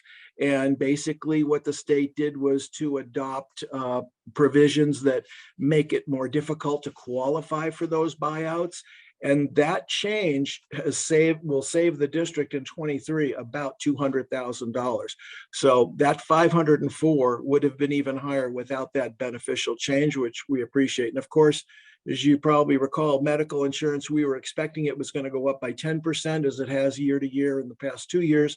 This year, it's going up by 5%, which helps moderate the cost. So the bottom line there, again, before we get into adding ESSER positions and adding ESSER revenues, is that the base compensation would increase by about $750,000, a little bit more than 1.5%, partly due to the reduction in full-time employees. Okay, let me go ahead now and let's take these numbers and let's put them at the top of the next chart and add in ESSER. So the first panel there, the compensation and full-time employee numbers are the ones we just reviewed. I have a text box over to the right side just to let you know that, you know, ESSER isn't the only grant funding that we obtain to help pay for salaries. There are a myriad of other grants. Some are large, some are small, that we apply for and receive every year. In 23, we're anticipating that about $4 million of these compensation costs, almost 10%, will be funded by other grants. So, you know, from a taxpayer point of view, you could look at that $47 million and you could think, well, 4 million of that is going to be paid for by federal grants other than ESSER. And of course, we try and find as many of those as we can. Now, I mentioned the ESSER positions adding about $875,000 this year for 10. That's a little bit lower average cost than our standard teacher, but of course it's in the range. And then when you add the before or excluding ESSER with the ESSER positions, you get the total district costs. And again, the reason why I've broken it out this way is because I didn't want to start off by telling you that our compensation is going to increase 1.6% and 3.5% without having you understand first that, but that's not going to be the net impact to the taxpayer. We're splitting it up into these pieces, but these are the total costs. And when we recommend budget ballot language for you, obviously we're going to have to include the $48 million for fiscal 23. Then there are the full-time employees. So any questions about that? Anna has her hand up. Yes. One quick thing to confirm in my mind, the ESSER funding for those employees, that includes salary plus benefits, correct? Correct. Yes, it does, Ann. Thank you. Thank you for asking. Yeah, and that's an important point to reiterate, that these positions do not have any net cost impact to the district. Well, you've basically paid for them already, because in your income tax dollars that you sent to Washington, D.C., we're just getting some of those back. Okay, so let's go on to the other 20%, all the other costs that constitute our budget. And the total expenses line that I'm going to show you at the bottom, the 61.6, just as a mention, that includes the $48 million of compensation from the previous chart. So once again, I'm showing you what the 22 budget was, a 23 budget recommendation, and some changes, both in terms of dollars and percent. And I have some notes off to the side so that we can understand a little bit what some of those drivers are. We're targeting, once again, as we did last year, to keep our direct instructional program costs, excluding the salaries and benefits from above, flat year to year. We're anticipating some increases in our special educational services. That tends to vary depending upon the mix of students and the services that we have, and that can change within the year. But at this point, 1.6 million is the snapshot that we have.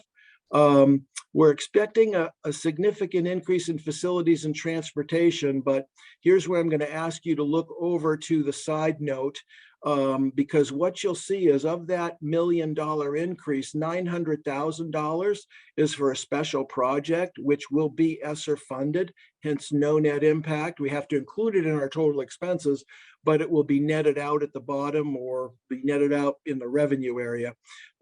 For air quality and other purposes, the district is going to be replacing all of the carpet in all of the buildings with new material that'll also be easier to maintain. So This is a project that we probably wouldn't be undertaking right now if it weren't for the availability of federal funding. But we have been approved to move forward for that, as Rob and Abby have described. There's a couple of other projects that we're including in this year's budget for almost $300,000 that are not yet qualified for ESSER funding. And that is roof repairs at the RIS cafeteria and at the Northwest Gymnasium. In the estimation of our facilities director, Glenn Scott, looking at the condition of those roofs, it's advisable that we do those repairs and replacements rather than risk significant water damage in the future. This is something that we've high graded. Some of you may recall the Veritas facility study that was done within the last couple of years. And we feel that the time is right to move ahead with this before we have a more significant, more expensive problem. Food service is up about 4%. The state of Vermont actually sets a cap each year on what the allowable percentage increase can be in food service contracts. This year it's 3.7%. Where we agreed to that full amount with our services company, because if anything, food costs are up by 4%, if not more, and a fair amount of their labor is at minimum wage, which increased by 7% this January and 7% last January. So there's obviously cost pressure there. The financing costs are driven by our debt schedule. That's up about 6%. IT costs, we have held flat at about $700,000 for the past few years. Our director of IT, Patricia Agner, has identified some enhancements that we can do and some very timely upgrades and replacements. That's particularly important that we not fall behind on that, given the criticality of smooth and reliable IT services to the entire district operations. Obviously, if we are able to find at some point that some of that $145,000, $150,000 might qualify for ESSER, though we've not verified that at this point, if we can do that, we certainly will. In utilities, electricity, heating, oil, gasoline, diesel, we're anticipating about a 1/3 increase, $200,000. The utilities costs are higher across the board for all major fuels. Heating oil is up more than 50% year to year. Gasoline, diesel up more than 50% year to year. Wood pellets, which we burn, also up in double digits. So this is just an unfortunate fact of life that we all face every day. And we're anticipating that other expenses will stay in the range of about $1.6 million. Hopefully we can find some efficiencies there. When you add up all those costs, you can see that the total, again, including compensation, is $61.6 million. That would be an increase of 6% or about $3.75 million. But what I want to remind everybody is, while that's the total, if you look down below at the bottom of the chart in terms of a couple of the memo items we have, let's recall that of that amount, $1.8 million is for 2 initiatives that are ESSER funded, adding those 10 positions in the carpeting. So in a sense, the total expenses for the district, net of those ESSER initiatives and that ESSER funding, would be in the range of just under $60 million, an increase of a little under 2 million and 3% respectively. Given the inflation drivers that we have, if we can look as the year goes on and find opportunities to continue to save, we'll do that.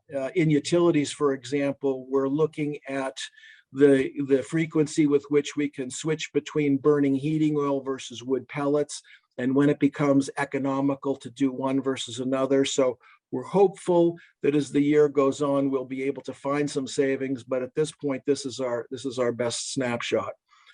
So I'll stop there and ask if there are questions or comments. Any questions? Anne has her hand up. Okay, Anne? Yeah. Fascinated by ESSER. Okay, so we don't know if the 1770, did you say, Ted, that the carpet project has been fully approved? Yes. Okay, and then the 10 positions also have been approved. Okay, thank you. You're welcome. Yeah, there are other areas that we think we will be able to fund with ESSER and bring initiatives forward, but since we don't have confirmation in those areas, we are not including them in the budgeted expenses or the budgeted revenues. So you may hear in the future as Rob and Abby continue to bring updates forward to the school board during this coming year that, oh, we've identified this additional initiative, but we wanted to limit what we included here to what we know we can do. Okay, thank you for that question. Okay, let's look at the next chart, which gives you a brief recap of revenues. There are several key sources of revenues, as you know, and once again, we're looking at the 23 budget in the middle versus 22. In terms of the federal grants and reimbursements, you'll see that's up more than $2 million. The lion's share of that increase is related to the additional ESSER funding that we're anticipating for the increased expenses that we talked about on the previous page. Tuition, which generally is in the $2.5 to $3 million range, we anticipate might be down a little bit this year.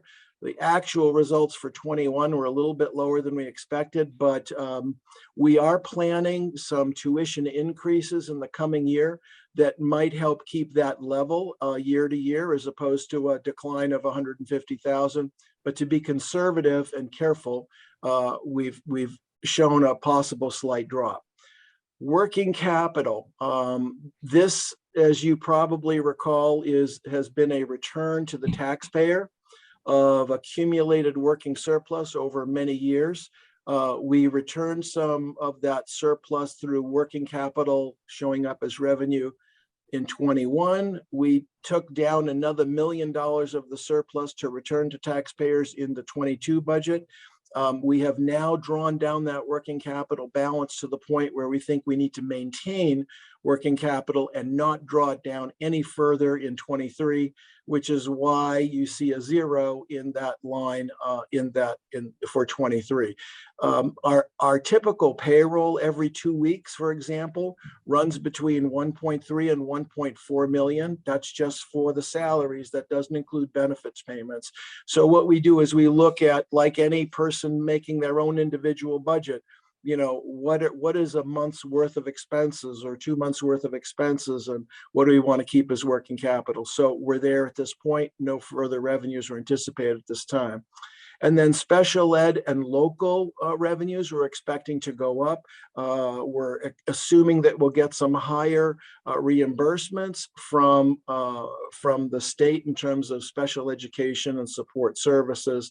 Although that's an area that we're continuing to look at because there could be changes coming in terms of that funding model due to Act 173, which has been deferred for the last 2 years and could be implemented in the coming year. So that's an area of sensitivity for the budget. So federal and local revenues, excluding anything from the state, is budgeted to be about $25 million, up about $1.25 million. So when you look at that and the fact that, okay, our revenues went up by $1 million plus, that's good news. But offsetting that is the fact that our total expenses went up more. Therefore, the amount remaining to be funded by the state, which was $34 million in the 22 budget, would increase to $36.7 million in the 23 budget, a change of 7% and $2.3 million. I'm going to show you on the next chart how that lines out in a way that might be a little bit more clear. So this chart looks at total top line expenses and then federal and local revenues and the net remaining amount that has to be funded by the state. I'll talk about the other lines at the bottom of the chart in just a moment. So as you can see, we already talked about the expenses going up with ESSER by the 3.7 million. The revenues from the federal and local sources going up also, but not by as much. And therefore we have a difference of $2.4 million. And therefore the amount we are projecting the AOE would need to fund for us would be almost $37 million. The equalized pupils, as I mentioned, oh, and before I mention the equalized pupils, you'll notice that a number of these numbers are in blue. And the reason why they're in blue is because they are based upon preliminary data from the AOE. We've gotten the first run of equalized pupils, but we're expecting that to change. Last year, we got 5 iterations of equalized pupils over the first few months of the calendar year. But hopefully, if it stays relatively close, we'll be at 1,970 equalized pupils. So when you divide the $37 million to be funded by the state by that number of equalized pupils, you get 18,624 average dollars per equalized pupil. And again, we don't calculate the equalized pupils. That's done by AOE based upon the metrics that they have, including some metrics like average daily membership that we provide to them, but it's a very complex weighting formula to go from one to the other. Since the equalized pupils are relatively flat, the average cost per pupil does go up this year by the same percentage as the state funding amount, in the 7% range.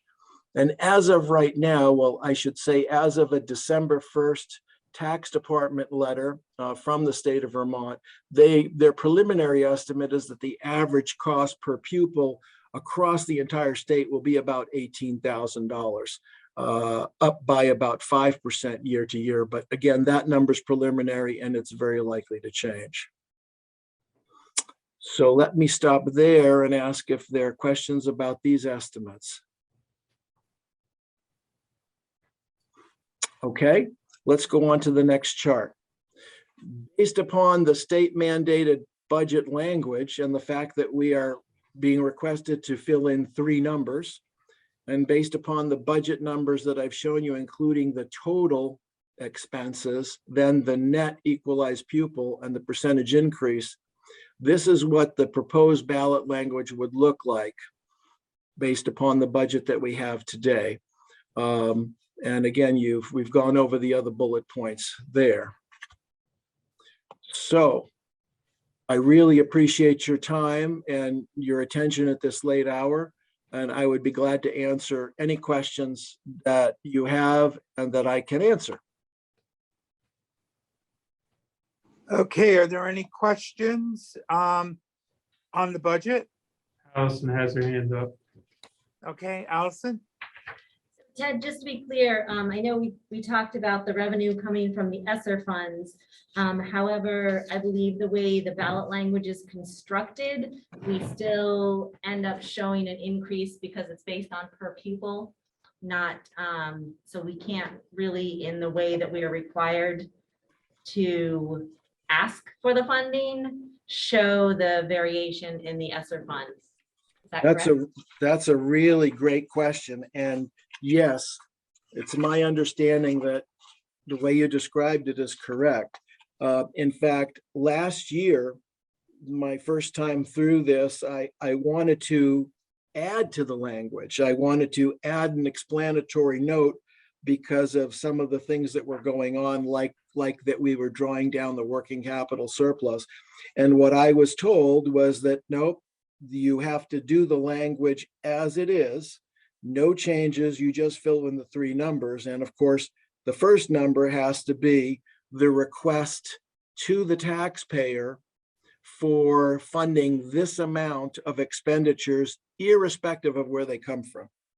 So that's why when you take the $1.8 million of ESSER funded expenses, we've got that $1.8 million in the 61.6. However, that $1.8 million gets netted out by the revenues when we talk about the net educational spending of $18,006 per pupil and the related 7.4%. I hope that answers your question. Yes, thank you. You're welcome. Okay. Others questions on the budget? Okay. Aaron, I'll ask you to read the ballot language as a motion, please, so we can get that into the minutes. Sure. The proposed ballot language reads as, shall the voters of Rutland City School District approve the school board to expend $61,649,000, which is the amount the school board determined to be necessary for ensuing fiscal year. It is estimated that the proposed budget, if approved, will result in education spending of $18,624 per equalized pupil. This projected spending per equalized pupil is 7.4% higher than spending for the current year. Okay. Do I hear a motion for that? So moved. Okay. Moved and seconded. Is there any more discussion on the budget? All those in favor signify by saying aye. Okay. Aye. Any opposed? Okay, the budget carries. Thank you very much for your time, and great thanks to the Finance Committee for their guidance throughout this process. Thank you, Have a Ted, good for evening. all you and your team have done to get to this point. It's a pleasure. We're glad to assist. Okay, so we have some reports, the Finance and Planning Committee, the Building Committee report, and the Policy Committee report with first readings that we would need a motion on. Does anybody have any questions on the reports themselves? Okay, so can we have a motion on the policy, the first readings? And that would be Kevin, I believe it's your committee. Sure. It is my committee. Does anybody have any questions?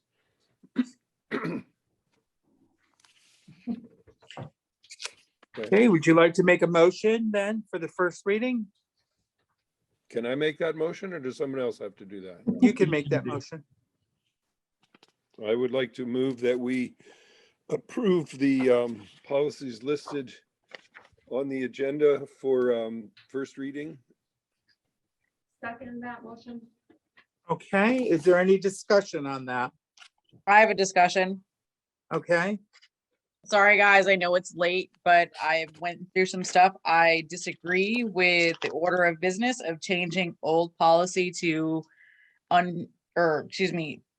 changing on policy 1540, changing from old business to unfinished business. I don't agree with that. okay. If I remember Kevin? correctly, that was based on Robert's Rules of Order.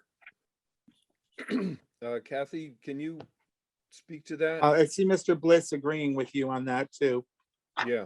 The other thing I'll add, because these are first reading, you can vote no for first reading, Stephanie, if that's what you want. And then given that, if the committee wants to make any adjustments for second reading, they can do that. And you can vote yes or no on the second time as well.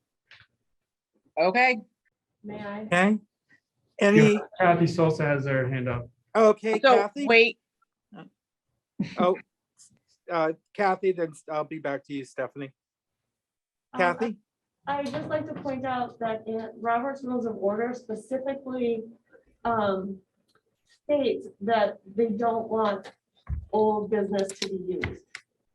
And there's a section that I'm happy to share, not right now, but happy to share where they say specifically that old business should not be used. It should be unfinished business. Okay, thank you. Stephanie? old business and unfinished business are truly two different things. So maybe we should have it separated as to old business and unfinished business, because they really aren't the same thing. What I would recommend, Stephanie, for you to do would be that can go back to the policy. This is only the first reading. Is there a policy committee meeting coming up, Kevin? Yes. I don't have my calendar in front of me, but It's fine. I'll look and yeah. Yeah. Okay, thank you. Okay, and go to that. All right, any other conversation on that?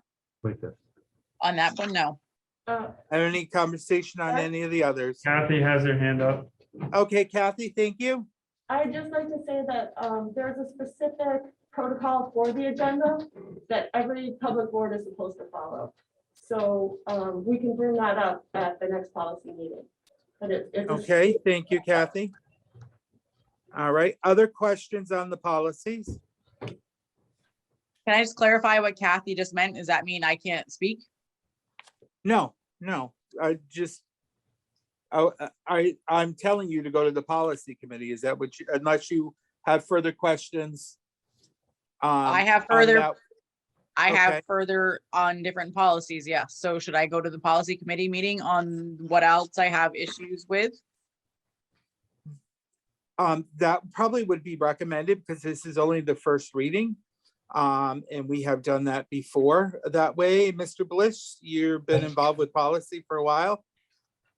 So I guess my question is, if I have to go to a policy meeting, what is the point of having us reading having the first reading and not questioning stuff? It's the first view for the whole board recommended. Exactly. So I should be able to question and not have to go to a meeting because I'm questioning. So like, I'm asking for guidance as still in my first year as a board member. You're telling me like in one sentence, go to the board meeting, but then going to the policy committee meeting, but then asking a question. Like, so what's the clarification? Can I ask questions tonight or not? You can ask questions tonight.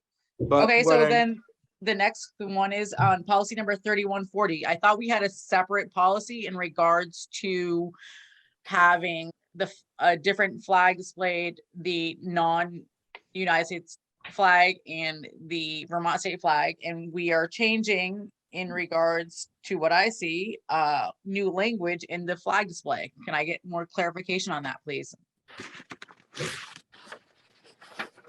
1340. Okay. 3140, right? Is there a procedure versus policy, Bill? Help me on this one. We did develop a procedure, a separate procedure for a separate flagpole that functions as an example, a bulletin board would. And so the new language in this policy maintains the integrity of that second flagpole as well as the first flagpole, which is specifically for the US flag. And you can fly, it's my understanding, the Vermont flag and or the POW flag on that pole. Yeah. Kevin, I'm sorry. Yes. And the specific wording for the policy is in the packet. I have it right here in front of me. And is there a concern that you have with what we've proposed there? So honestly, at this point, because I have went through this and I do have issues and I'm not gonna, like, I will take this up. I will come to your next meeting and bring this all up because I don't want to make this meeting go any further based off me having conversations in regards to different policies. So. All right. Are there I'm any other? respecting us as that. Are there any other questions on the policies? Okay. Hearing none. All those in favor of accepting the first reading of the policies that Kevin's committee has presented to us, signify by saying aye or raise your hand. Aye. Aye. Okay, those opposed? Okay, with one opposed. Two opposed. Two opposed, thank you. All right, so You have it a does. question? What's that? Before we move on to the next. And put her hand up for a question. Oh, I'm sorry, Ann. Just before we move on to the next item, I wanted to return to the building committee report. And Okay. request that the board chair appoint the committee chair for that committee.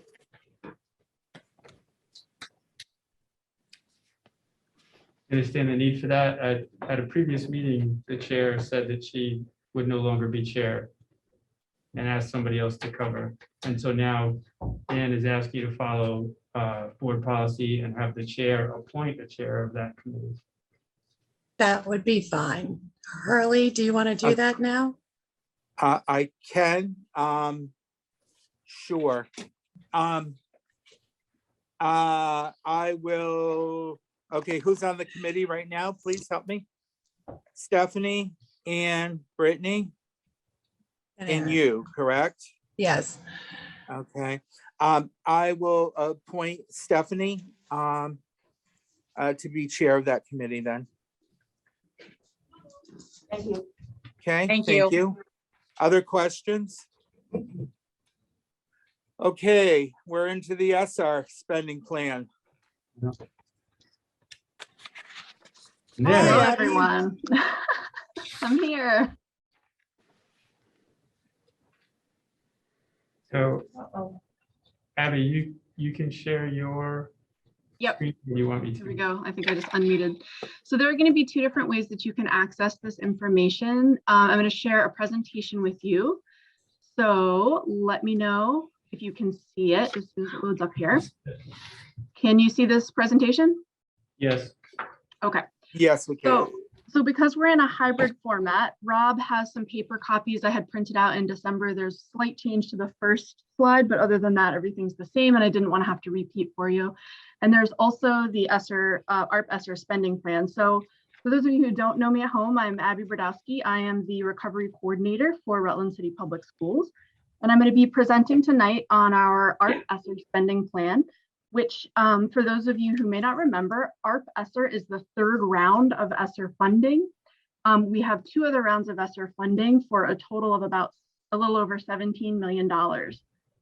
If you don't have a paper copy of the plan, I put the tiny URL link into the chat for you, and you can also type it in from the first slide here, which is a little bit different than on the paper.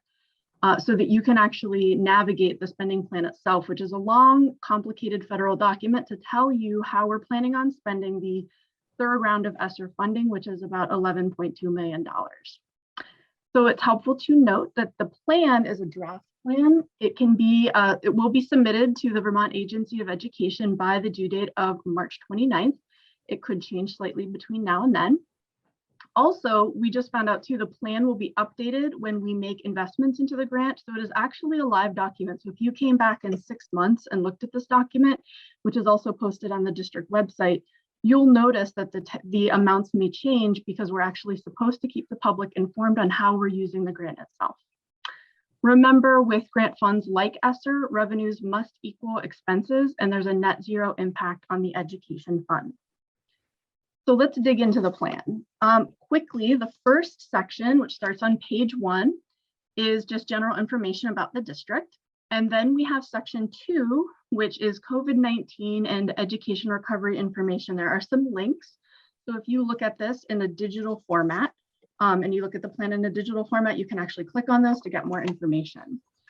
Then in section 3, we have COVID federal emergency funding, and this is our total amount of grant allotment for all 3 rounds of ESSER, plus a few other grants that we use in the district, and just a brief explanation of how those funds are used. And so I'm kind of moving quickly through those first 3 sections because they're not particularly large, and because section 4 is actually the meat of the document and where you'd want to pay the most attention if you want to know how the money is being used. So as we get into section 4, we are on page 3 of the document. And you will see that first in part 1, we have COVID prevention and mitigation strategies. So there's a long list in part 1 of all the different strategies we are using to work on the issue of COVID recovery. And those areas in part 1 are actually going to be repeated in parts 2 and 3. So if you turn or scroll down to your plan onto page 5, you will actually see the same items with more detail. So it's important to note that in that part 1 of section 4, those are repeated again later and they give you more information. So let's focus on part 2. So we're at page 5, and these are the evidence-based strategies to address academic impact of lost instructional time. We are required in the third round of funding to reserve 20% of the $11 million for impact of lost instructional time for students. And in our plan, we're actually going to be using about 3.5 million, which is more than 20% of the amount that is required for us to do. In order for you to understand, instead of giving you like a very long list of ways that we are hoping to spend the money, I broke it down into 4 different categories, and those are listed for you. And then you can read underneath each of the different positions or the different projects that we're hoping to work on. So we have relationship building and social emotional learning, summer after school and extended support programming, transitions, outreach, and community partnerships, and flexible pathways for learning. For the remaining 80% of the grant, that's on page 7 of the spending plan. We are allowed to spend about $9 million. We are spending about $7.7 million, which is a little bit lower than what we are allowed to spend. And that's again, because we're spending a little bit more on the direct loss of instructional time. So in those areas, we have 5 sections that I set up for you to help you understand. We've got professional development and multi-tiered systems of support. We have curriculum, we have technology, recovery and strategic planning, and construction and maintenance. You'll see some big numbers, especially in construction and maintenance, in ways that we hope to keep our schools safe and healthy in their operations. And these items are pulled together by our recovery team. They are based on our recovery planning from last spring, and our building leaders are frequently coming forward with different proposals and ideas about how we can spend this money in the best possible way to impact students in a positive manner. And as we get into the last part of our document, which actually starts on page 10, I will mention that the section 5 is a plan for meaningful consultation and stakeholder engagement. So we have a list at the top of that section 5 of a bunch of data that I gathered through meaningful stakeholder engagement surveys that we did. And we went to open houses, we did a lot of activities to figure out what people felt about the way we were hoping to spend the money. And there are stakeholder groups and outcome and feedback provided. And this is a requirement for us to be able to spend the money. So when we go in and we actually ask for an investment from the government, we have to, for our ESSER, show that we have gone out into the public and asked them what they thought. So there's a ton of information there. We thought it was better to give you more than too little, but it is a lot. So if you have questions, you're always welcome to ask me. So just a couple helpful hints. Remember in section 4, if you're going through those COVID-19 prevention strategies are going to be repeated in the 20% and 80% breakdowns. We have 4 pillars of ESSER grant funding. It's the 3 social emotional learning, academic achievement, and engagement and truancy, plus safe and healthy operations, which is where a lot of the construction projects lie. And the section 5, there's the data available to you to dig into with the outcome summaries provided for each target group. So I know it's late. I wanted to give you as quick an overview as possible, but I'm happy to answer questions related to the plan and what thoughts and needs you have at this point. I will stop sharing my screen. Does anybody have any questions for Abby? None yet. Are you good there? Yeah. I'm wonderful. I'm at home. I'm good to go. All right. Your time, Thank and you please so let much, me know if Abby. you have questions. You're welcome. Thank you. Okay. Last item on the agenda is the item that was added.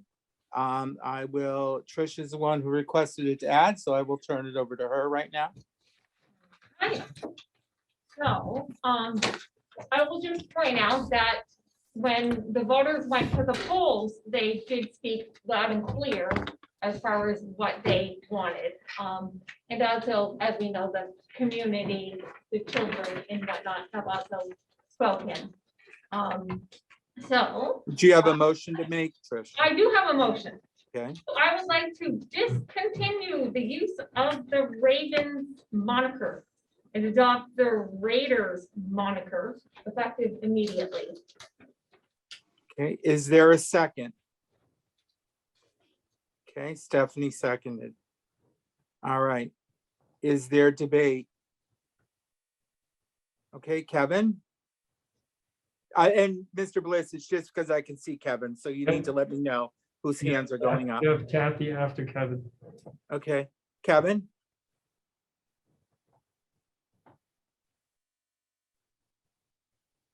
Gotta Is he unmute on my mute? friend. You're muted, Kevin. Kevin, you're muted. This is a bad idea for many reasons.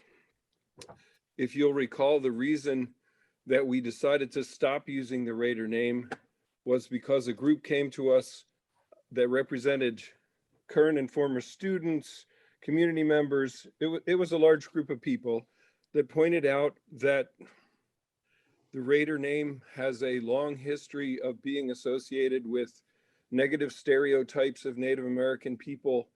And there was acknowledgement that the Red Raiders, especially, I believe, Hurley, you were quoted in the paper saying that the Red Raiders was clearly a racist name. So the history yep. of racism associated with Raiders is pretty well documented. The fact that students reported to us that they felt offended and unwelcomed by that name is also pretty significant. And that was the motivation. We wanted to make sure that our students felt welcomed in our school. And so that's why we voted to stop using the Raider name. To go back to the Raider name is to tell those students that we don't really care what you think. And that's a really bad thing for a school board to be saying, because we should be making all of our students feel welcomed in our schools. The whole every student every day is on just about everything this district puts out. And to ignore what our minority students feel about our mascot and about how welcome they feel in our school, to ignore that that's just really bad policy. It's okay. There's also, I'm trying to be brief here. There's also the community situation. We in Vermont have an aging and decreasing population.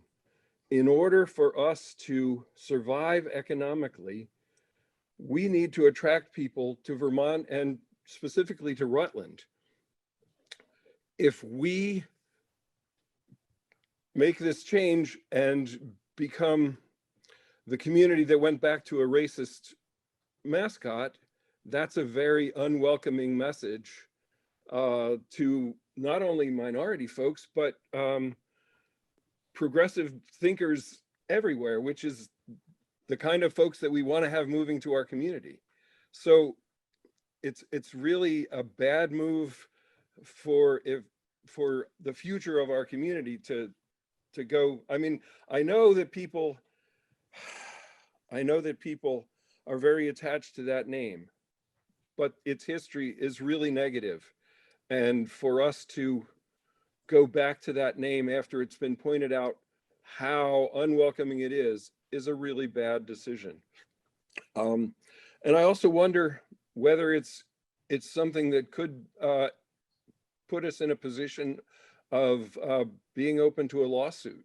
This is a school board making a conscious decision to shift back to a name that has already been identified as being unwelcoming to students. That's a huge liability. For all of those reasons, I think this is a bad idea and we should not do it. That's all. All right, thank you, Kevin. Rob, you had other people in there first. Kathy was next. Kathy? Thank you. What I hear the reason for keeping, for going back to the Raiders is that it's tradition and that folks don't want to change. And the world is changing. And you can see that all around us with other schools that are changing their mascots and national teams with millions of dollars invested in their branding are changing. Ski resorts are changing their names. So the world is changing. And now that we know this is a bad thing to do, we need to do better. We can do better. And I know it's hard. Whenever our country has looked into making a big change, there's been resistance, it's been painful, but we need to do this. We need to change to a non-racist mascot. We need to stay the Ravens. School needs to be a safe place for all of our kids. I know it's a very small group of people that this affects, but that's exactly the reason why we need to change it. What would we say to the small number of students? We don't care. We don't care that this is offensive and we're marginalizing you. I don't want to do that. And I really don't think anyone on the board does either. But that's what the old mascot does. And I also know that the VSBA is encouraging all schools that have said not to have racist mascots. So we should follow their advice as a school board. And I also believe that there's legislation being introduced on the floor this session that will ban Indigenous related mascots. So we could end up just having to change back again. And then lastly, I mean, this really should have been warned. It feels like it, regardless of whether you think there needs to be a motion to rescind or not, it shouldn't be done on the fly. And I think Robert's rules and our policies would support that. Okay. So you had Stephanie on the screen, then you had Charlene here, and then Allison here. Okay. I have a point of order. Yep. So this motion is an improper motion because it conflicts with a previously adopted motion of the board. So the board. Anything you can do, Allison, to disrupt this whole process, you will. Stephanie, please. I have a point of Allison. order. Stephanie, please. Stephanie, please. Allison, please continue. So the point of order is that it's an improper motion because it conflicts with the previously adopted motion of the board. You cannot just make another motion. I think I'll overrule that because I think we have in the past when we've had a motion on the floor and we've had a motion done for other things, we did have a motion that changed it. And I will just rely upon that. And if you feel that it was done, and we can always get it, once we get a parliamentarian in here, we can look at it at that point. But I will say that the motion will go through right now. Okay, and now who? So actually, I would like to test the rule of the chair and suggest that maybe you look in Robert's Rules of Order to base that after we had 9 months and $3,000 reviewing meetings that were held prior. I think it would only be prudent to review that this is done. So are you looking at contesting my ruling then would require a vote? And that's, I believe, is non-debatable, Aaron? The vote contesting my ruling, is it non-debatable, and is it a vote that has to occur? Quite honestly, someone else would probably be able to answer that more quickly than I would, but Okay, hold on. Let me just I can whip out my book here and what I have. Hold certainly look and find. Okay. So she's contesting your She's ruling of point contesting of my order. Is ruling. this what we're looking at? Yeah, she's contesting my ruling. And So I'm I gonna have it believe it's from- not a conflict because the Point. previously passed Stephanie, motion did on. not include the Stephanie, current board just a second. members. Stephanie, we're just looking at the contesting of the motion. So Okay, basically, point of order, yeah, a motion that she's bringing enforces the rules of order. Contact must be addressed immediately by the chair who accepts the point of Okay. order. The chair rectify the situation always in order. So there's no vote. The chair has the call. but my A move, I decision- know, I'm next, I'm going to use to challenge. So it's a majority vote. That would rule the contention. Okay, so we would have, now, when it says that is a debatable majority vote. I don't see that part on here. Debatable and a majority vote. No, it doesn't say. It just says, if you're going to appeal the decision of the chair, it's a majority vote. Okay, The conflict was the previous board, not the current board. True, and it is Okay. under new business this time, which it was under unfinished last time, so there's never going to be a good place to do it. So I suggest. Unfinished last we time have- is not accurate because, You're correct.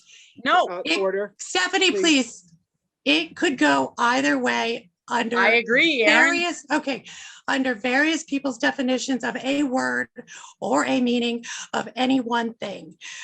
So, having said that, this could be under any agenda item, and I suggest we have the vote now.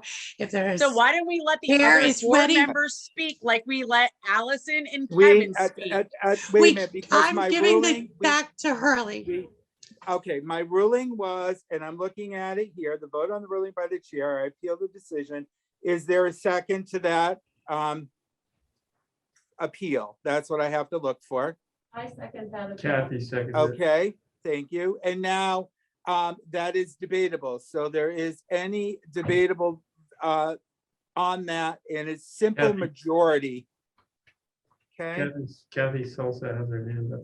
okay, Kathy. Thank you. On page 326. Yeah. Section 39.5. Yeah.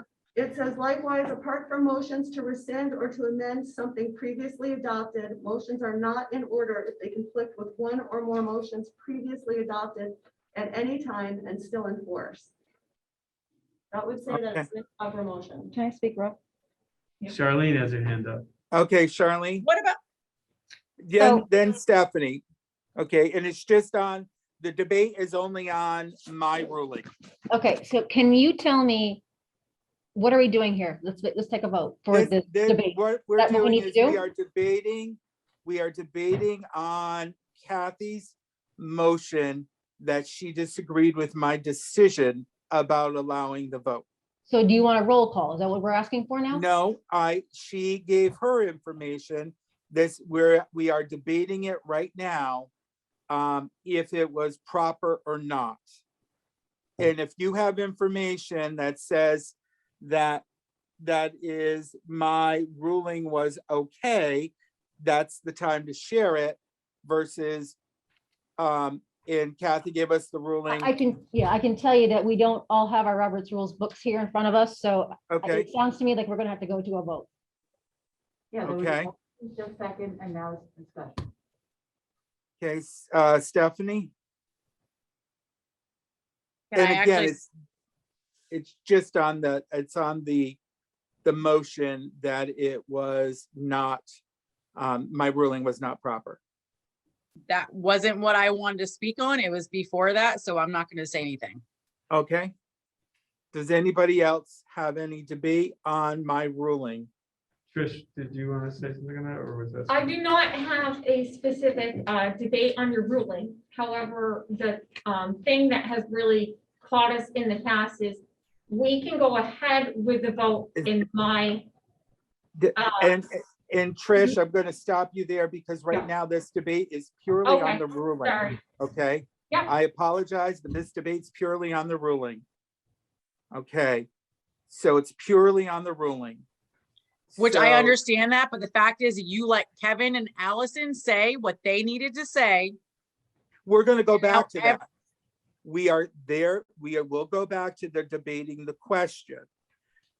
There was a point of order. I addressed the point of order, and the point of order was said to me then when I made my ruling on the point of order. Okay. She has the right to immediately appeal and can interrupt. This is purely on the point of order and my ruling on that question. Okay? This is all we're going to vote on right now. And then we will debate the question if the vote allows it.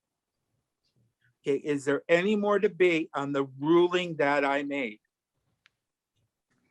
Okay, Aaron, roll call, please. If you call the question clearly, please. Are you calling the question?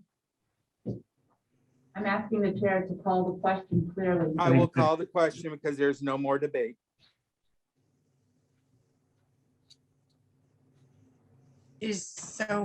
Okay. Can you state So- the question, please, so that it's clear for everyone?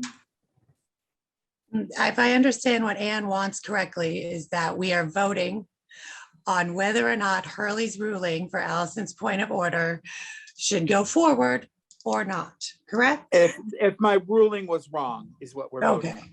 So it's Yeah. yes or no question, was Hurley's ruling wrong? Am I understanding So- correctly? Well, now there has to be a clear, Kathy, why don't you make a motion, or Allison, would She you like did. to? I made, Okay. I made a point of order that the motion on the floor is an improper motion. Correct. Kathy read the section in Robert's rules to You- show that it is. But first Hurley, you made a point of order. Hurley Right, and well, gave no, it.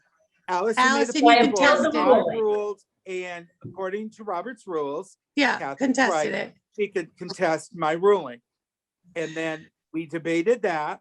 but Okay, we so called the here's question. the question. Do we agree with Allison that Hurley's ruling should be contested? I No. think that's a double Do we negative. That might agree? not be a good way to word it. Okay, No, well, do we agree that my ruling was wrong? The I guess question should basically is be, what we're saying. okay, do you support Hurley's ruling or not? So a yes vote thank you. supports Hurley's ruling. A no vote does not.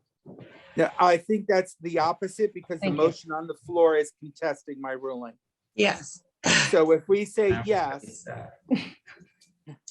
this is pretty bad. If we say yes, then we are agreeing with Kathy that my ruling was flawed. Am I Okay, well, I- correct? Do we all understand that? No. I think we need to either agree with your point of order, Hurley, or not. I think Rob is right for simplicity. Because Okay. again, it's a reverse vote if otherwise, like Allison said, it's two edges. Yes. So do we agree with Hurley's, with the chair's ruling on point of order? Roll call. Okay. Everyone okay with that question? Do we agree with the chair's ruling on the point of order? Anne? Oh, No? Is that a no? No. Allison? no, no. Brittany? Yes. Charlene? Yes. Dina? No. Kevin? No. Trisha? Yes, Kathy? no, Stephanie? Yes. Aaron, yes. So that's a tie.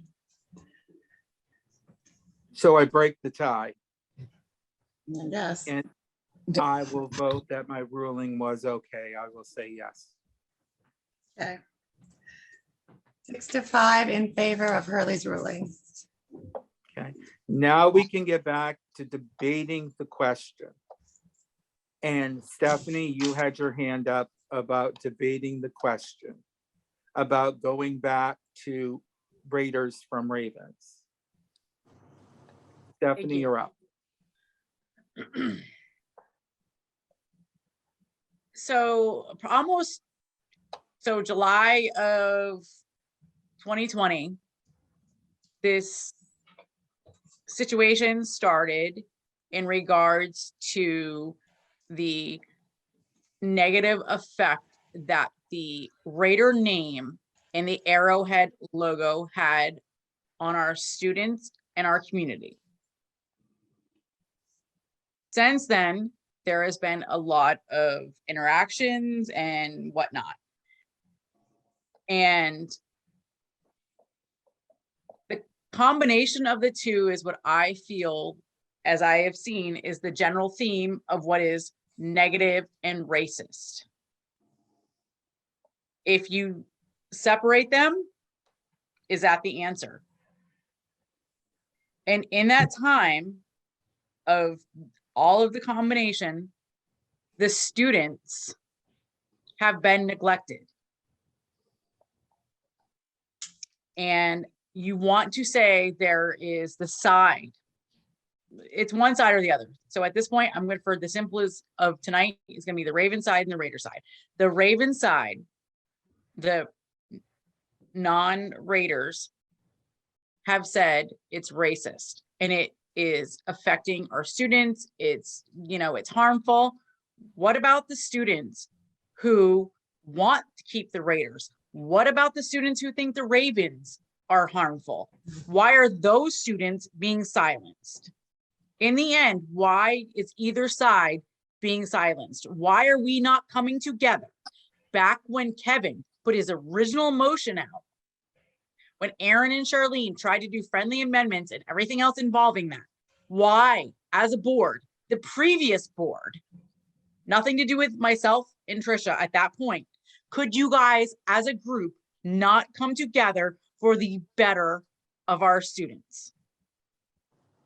You all talk about the students, including myself.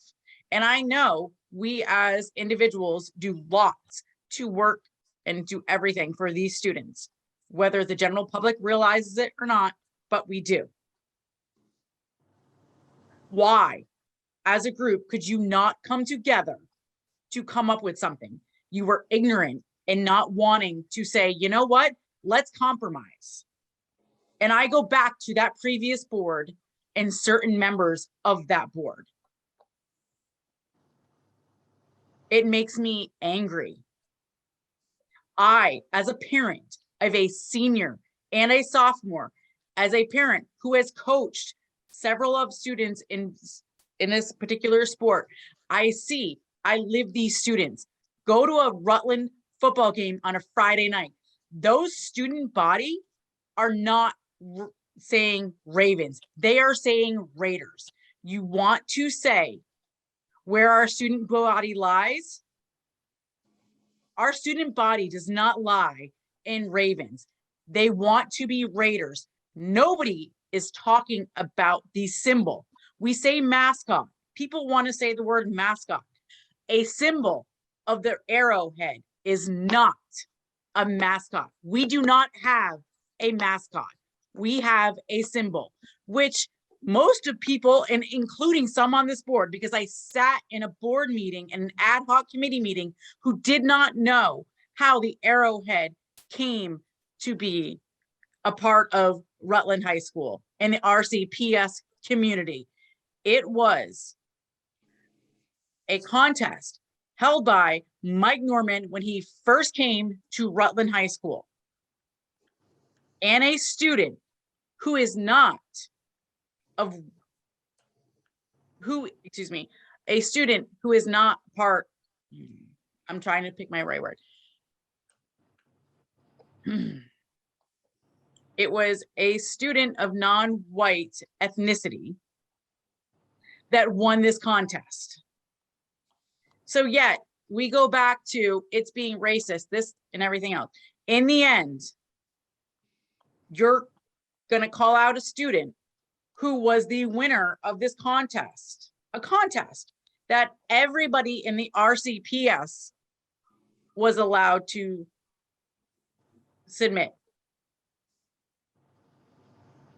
The one thing I have not heard from all of this, the previous board of the last election and this board, and something I have pushed for, have a conversation with me, and I can guarantee you, I will say it. Where's the education in regards to this issue to our students? Everybody wants to talk about this side and that, this side and that side. Where are we talking about? Let's educate our students. Let's have conversations. Let's look at the curriculum of what is actually being held and talked about in regards to Indigenous people. Let's talk about the other issues that have happened in our district in the last 2 years. Black Lives Matter was a major issue in our district. What did that do?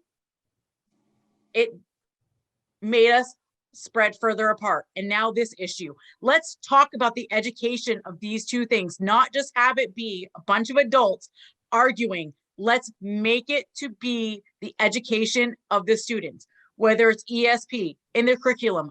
There's plenty of other ways we can make this happen. Let's do it. You want to talk about compromise? Let's talk about this. Let's talk about that. You work in the beginning of this, we didn't know the extent of what COVID was going to have on the ramification of our district. But since then, we do. And as somebody who's been sitting in the staff relations committee and working on these negotiations with other fellow board members, it is beyond disheartening that others are trying to push something. There needs to be a compromise. We are adults. Compromise. go back to the friendly amendment that Aaron and Charlene tried to do, that Kevin would not accept. And I can Okay. see some, I'm gonna, Oh, sorry. nope, I'm gonna end because honestly, at this point, I can see some faces of my fellow board members. And I'm gonna choose to stop talking. Okay, I didn't mean to cut you off, Stephanie, but. Yeah, You sure. did not. It was actually the face of somebody else that cut me Okay. off. All You right, got I Charlene in apologize. the room and Okay, then Charlene. Kevin and then Dina. Okay, Thank sorry, you. Dina, I didn't see you. Charlene, you're up. Thank you. Kevin and Kathy, you have good points, and I respect your opinion. And coming from a different angle with this, as far as we've been talking about this for so long, because there's a majority of the people on the board that want to have a vote, okay? And it has been going on for this long because of the semantics of the Roberts rules. And it's suppressing the majority vote, okay? And those of you who are against this going forward, this process right now, are big advocates for transparency, equity, inclusion. And I don't believe, I think this is the complete opposite of transparency, equity, and inclusion, because I'm going to speak on behalf of the majority of the board. We're not going home at night and reading parliamentary law. Okay, that's just not happening. And because of the semantics of Robert's rules, we are not getting anything done. Okay, I work for I represent the community. I represent the people that put me on the ballot. And the majority of this board wants to have their vote. It's just simple as that. And in March, the entire community will have their vote and have their voices be heard, because they can put people in the school board positions that they see are aligned with what they think. What I'm asking, what I'm respectfully asking the chair is to listen, let the majority of the board have their vote and push this process forward and move on. Okay, thank you. And Mr. Bliss, who did you say? So you got Kevin, then Dina, then Ann. Okay, Kevin, Dina, and then Ann. Kevin?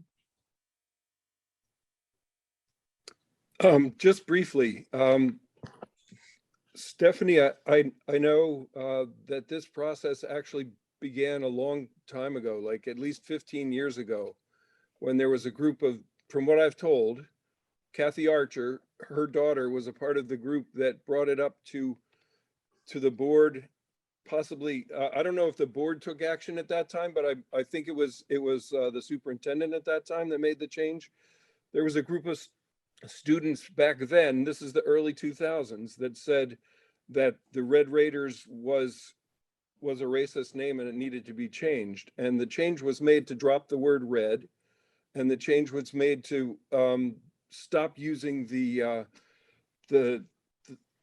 image of a Native American in a headdress and to go to the arrowhead. So there was a compromise made back then. And 15 years later, students were still feeling offended, which is why we made the change. And the education piece, you're right, we should be doing that. And we are. Actually, Patty Beaumont presented to this board about things that they were doing in the middle school about teaching awareness of the experience of racial minorities in our Mia school. Schultz coming in as the NAACP does not constitute us coming Kevin has the together. floor. Stephanie, Kevin has the floor, please. Thank you. So that there is an educational piece happening, and I think it's a good thing, because there's a majority of people on this board that don't recognize the issues that we think are really important, and that's a big concern for me. That's all. Okay, Mr. Bliss, you were keeping my order. Yep, you got Dina and then Ann. Okay, Dina. And hand up after that. Okay, Dina. I'm here. Okay, thank you. So just two major parts of this for me. You've heard me speak of this before in previous board meetings, so I'm trying not to rehash what has been happening for the past year. But just to point out and kind of speak my piece before the March transition. There's some context here that we have to identify. And as we talk about name, and let's just call it imagery, you know, the imagery that has been associated with our history has created a certain context. And that certain context is what we are debating, not the word of this or the word of that. It's historical context that has been moved through our district as representation of our whole district. It's not just a representation of the athletic teams or this and that. It's a representation of us as a whole district, as a public school type of representation. So I understand that people have high identification with the name and whatever they personal history and interaction with the name and the imagery, and that's completely understandable. I know nobody's trying to take that away. All that is said is that looking at the context that's been built over the years, we have been not intentionally, but we have been not taking into account some minority voices, whether they're in the school board, on the school board agenda or not, they are still in our community. Whether items make it to the school board or not, they are still in our community.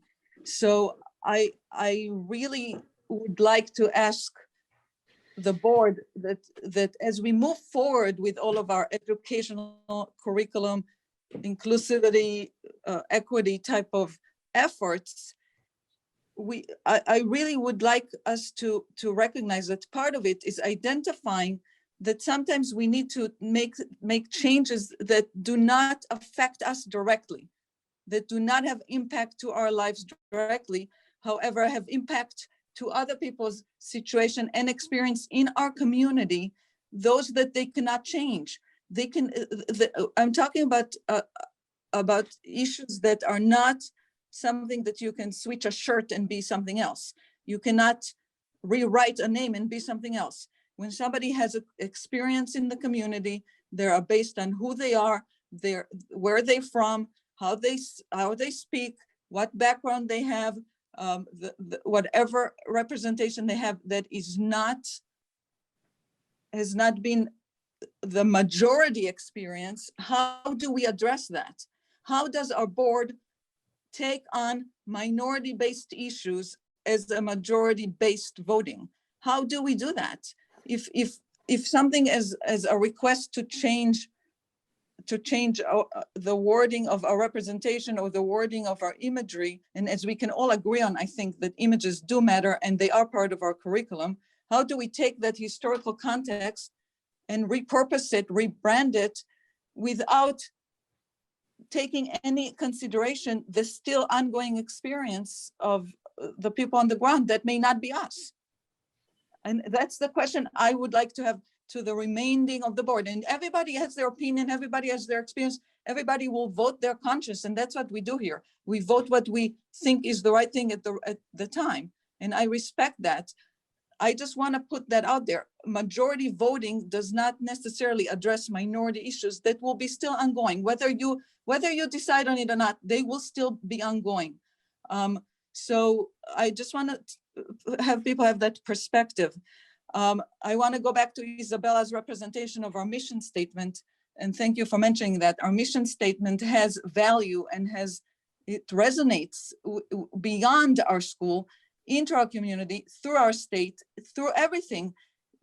Can we look at that mission statement and says, yes, this within the historical context that we've created as humans, does this represent us as a public school at this current time? That's really the question. Secondly, procedurally, unfortunately, the motion was voted on last year, correct? Yes, everybody can agree on that. This is one motion in the school board history that I know that have lingered around in midair and has never been taken into actual execution because we've developed all this procedural stuff, and to Charlene's point, we've set on together on the ad hoc committee that was appointed whenever it was in the summer. And we've looked at all the procedural stuff. We've never done that before. We've never picked out motions and broke them apart. We've done that here. And I supported that effort, side or no side. I supported that effort, and going through it, we got a clear understanding of it and moved forward from it. But we've opened the door now. We have opened the door where we do need to understand what we're doing. We do need to understand the rules, because we've created a precedence now of, so if somebody doesn't like the vote, we can create a whole procedural effort for 9 months to pick a motion apart, get to a conclusion, and still not have anything that has been put in place to address that motion. So what's the end game here? Like, so a new board comes in March, what's the end game? And please, I need to understand, as I become a civilian community member in March, how does this board attend to address minority-based issues if all we can account to is a majority-based understanding? Or how many of the board members have actually Stephanie, went in and spoken to the Stephanie, Dina student? has the floor. Dina has the floor. Thank you. I'm not into argument. I respect your opinion and I respect your perspective. We may disagree on it. I speak to plenty of I students. asked a question. No, Stephanie, please, Dina has the floor. And Speaking you of, address all questions to me. She has the floor, and then I believe Rob has said that Ann has the next floor. Okay? All right. We just have to follow protocol. Okay. I'm not going to get into the back and forth. There's been a lot has gone down this year that has been questionable, and we can identify those things. I am not interested in rehashing this. I need to understand what is the plan here, what are we trying to affect, and to maybe voice my opinion that this has consequences beyond what can be represented as a majority-based vote. That's all I'm saying. So everybody, obviously, we're individuals that vote. You vote your conscience. We look at ourselves in the mirror at the end of the day, not at each other. So we each have our opinion. I'm not going to go back and forth and argue across the board virtual room on things that we know that we are not seeing the same way. All I'm trying to do is present a lens from which we can maybe look at things in a way that's not just the words or what we've lost and what we've gained, but more of an overview, a vision-based approach going forward. That's all. Thank you. Okay. Thank you, Dina. Ann, am I Yes, correct, yes. Mr. Bliss? Yes, you have Ann, then Stephanie had her hand up again, and then you have Isabella. Okay. Thank you. I also represent the community, voted in as well. I agree the work of the board, true work of the board has been dragging along because of this issue. This board is following along what Dina has said. This board agreed to use Robert's Rules of Order to run its meetings. It's a procedural guide, not statute, but we agreed to use it. It's not semantics. It's, you know, and maybe some people stay up all night reading it. It's something that we as a board agreed to run our meetings, and we need a lot of help running our meetings. You can't pick, like Dina said, you can't pick and choose when you want to use it, when it's going to impede what you want. We're using it and we need the guidance. Some board members accuse others of not following procedure. We had a whole thing, we were talking about the mascot. I spent countless hours with you guys in that committee, and we got our result, and it was done. Bringing this issue up in so-called new business is improper. And I asked, should we throw out the budget vote that we just voted upon? We'll vote next week because maybe we'll change our mind. Thank you. Okay, and Mr. Bliss, who is next? Yeah, it's Stephanie and then Isabella. Okay. And then we should be talking about wrapping it up and make sure at least everyone has one voice. If they wanted their voice heard, they would have it already. Stephanie? So as I've listened to a few of my board members talk, and I'm trying to like piece them together. In the end, how many of you board members can say you have actually went into the high school or had conversations with the current student body? We want to say we're. No, we go ahead. wanna- Yeah, I'm sorry. Yeah. You want. This process has been flawed from the start. From the very night that Kevin put the motion out on that board, where Aaron and Charlene, both of them in different wording, tried to get a friendly amendment, a compromise, whatever word you want to use. You disagreed as a board and wouldn't let it pass through. There was no such thing as a compromise from this board from day one. And what then in turn, a member of the administration threatening to suspend a student for trying to do a petition at the school, because that member of the administration knew exactly where that petition was going to go, because in 20 minutes, 100 signatures to keep the Raider name. To continue to say that the students had a voice from the beginning was flawed and wrong. The only time the students had a voice was the very first time they were able to vote on. And every single time in the next votes, so the vote number 2 and number 3 were beyond flawed, because the amount of students that were able to vote continued to get greater and greater. You're going to tell me you're going to allow 3rd graders to vote on this issue. In reality, do they really know the issue? No, they don't. Administration, and more so, I say administration, but I'm really directing it at one person. Skewed it 100%. It was skewed to get the votes you wanted from the student body. In reality, at this point in time, we should be rescinding, going back to the Raider name and doing a real vote of the student body. Let the student body be the ones and the community, because in the end, it's the taxpayers who voted us all in, every single one of us, all 11 of us as board members. Myself, will I say I was voted in because of this issue? It was part of it. But while what you don't see as a public, I have done much more than this issue. Bottom line is this, it goes back to education.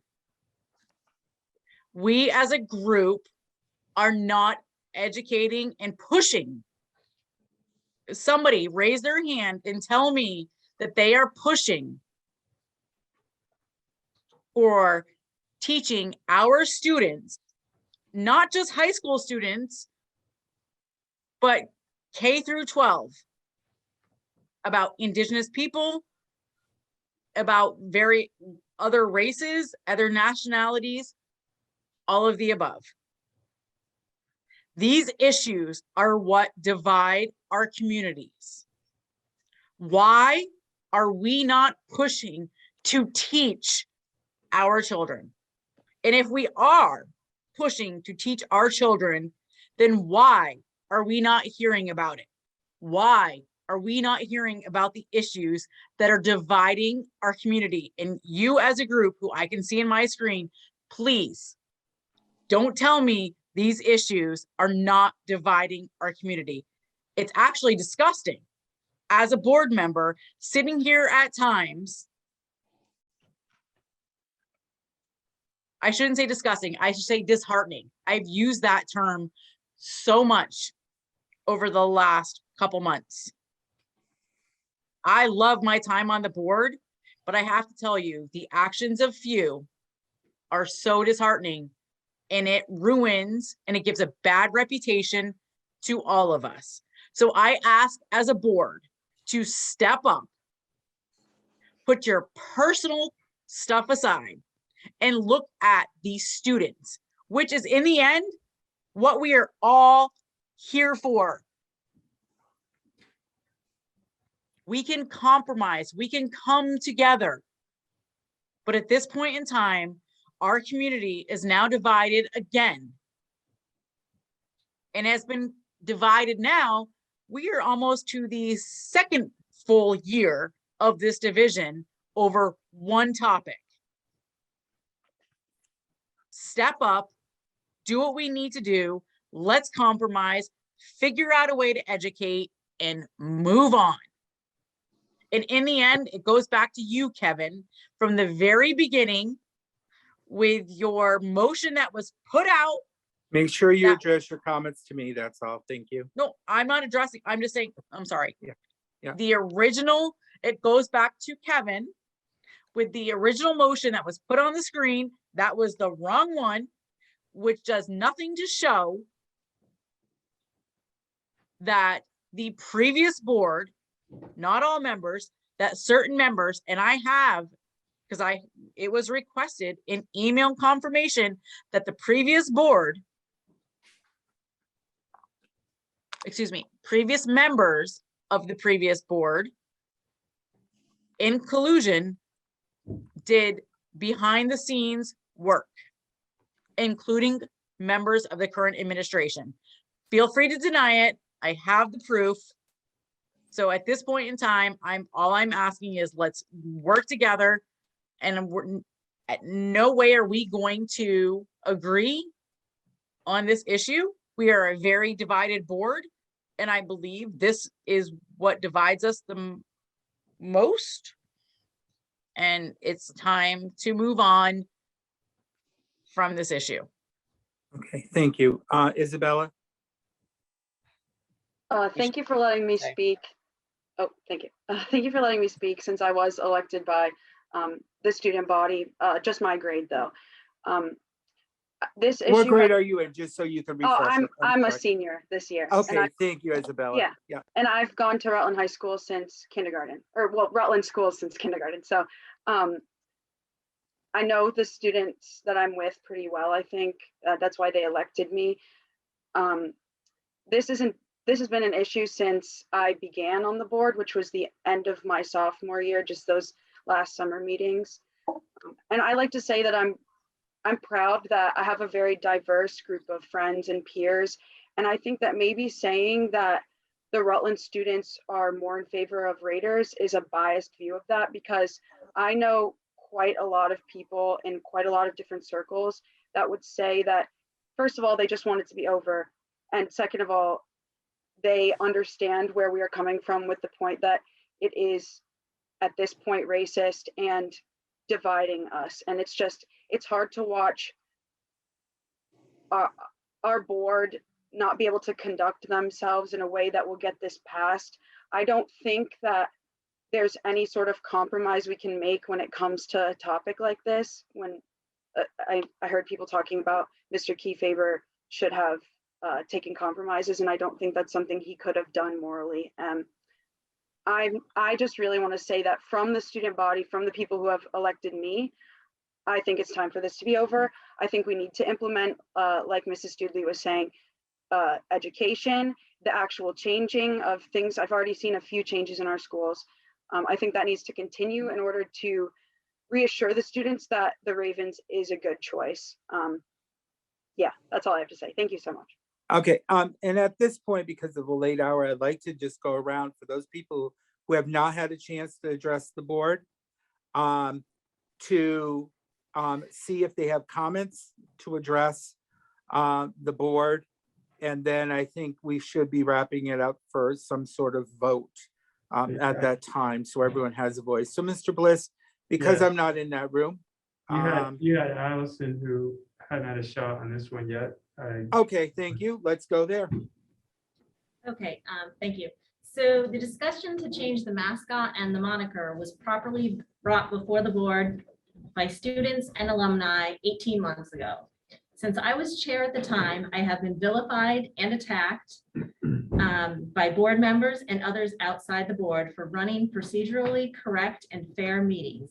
Since the board voted 6-4 to retire the mascot, I did not get a vote. Now the board is more closely divided and the current chair, as a swing vote, has been playing with the issue for months. The agenda item could have been warned appropriately anytime since last April. We spent thousands of dollars on an attorney and board training, all of which supported the past actions of the board. Yet because some board members cannot recognize the importance of supporting growing diversity in our schools and community, here we are still debating the issue. The board voted over a year ago to retire the Raiders name and Arrowhead 11 months ago. We adopted an inclusive mascot moniker, the Ravens. No one has been harmed, no one's achievements have been taken away, and no new information has come before the board to warrant revisiting the binding vote. Ravens hasn't been properly executed, thus hampering students' engagement. While some high school students may be conflicted, look to how the younger grades have identified with it.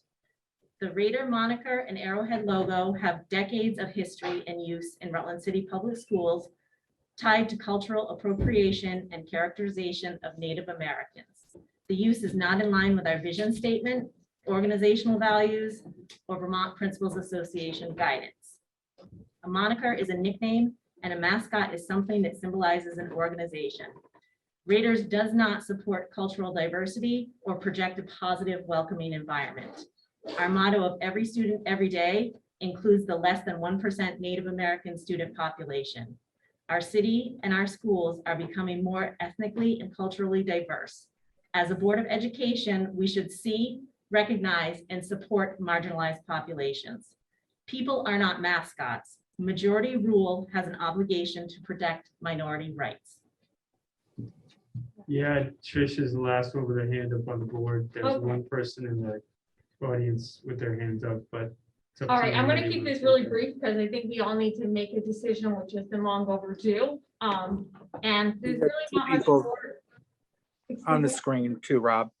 So to what Dina, you had mentioned about the changing over the years from the Red Raiders to then the Raiders and whatnot.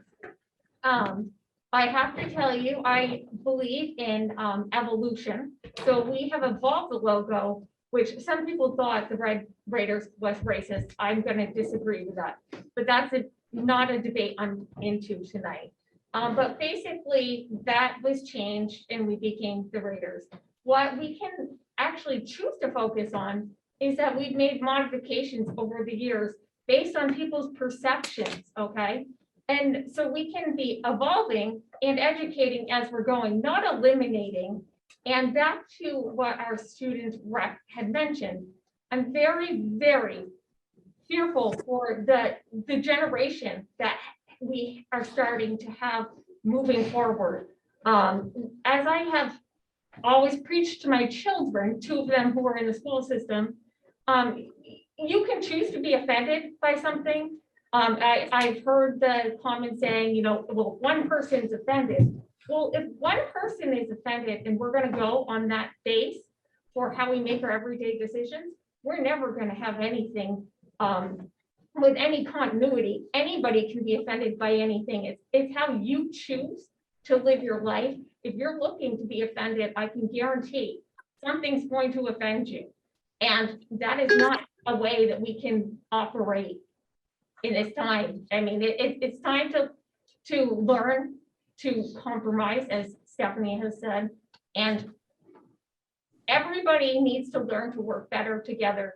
But to have that perception that because you're offended, there has to be something wrong is not necessarily okay. I mean, you can choose for yourself to be offended, but it's better to have a conversation and see different perspectives because there's always a reason that somebody might look at something differently, and to call somebody racist or discriminatory is nothing short of suppressing people in their voices. So that being said, I'm here for the student community, and I'm also here for the taxpayers. I'm working for the taxpayers. I'm not here to address national issues. Okay, thank you. Aaron and Brittany were the two online that have not spoken, because we're going to go through and wrap this up. And then Mr. Bliss, you said you have, what? If there's a couple of people in the audience with their hand up. In the event when you're done with the board, if you want to take public comment and allow that. Okay, I will take brief public comment after this. We'll make it like a 1-minute statement because we do need to move on. Okay, Aaron, nothing. Okay, Brittany. No, I'm all set. Okay, thank you. All right, Mr. Bliss. Yeah, let me just get over to my little handy dandy computer. Harley, can I make just a quick important comment? Yeah, go ahead. While they're getting settled, it will be short.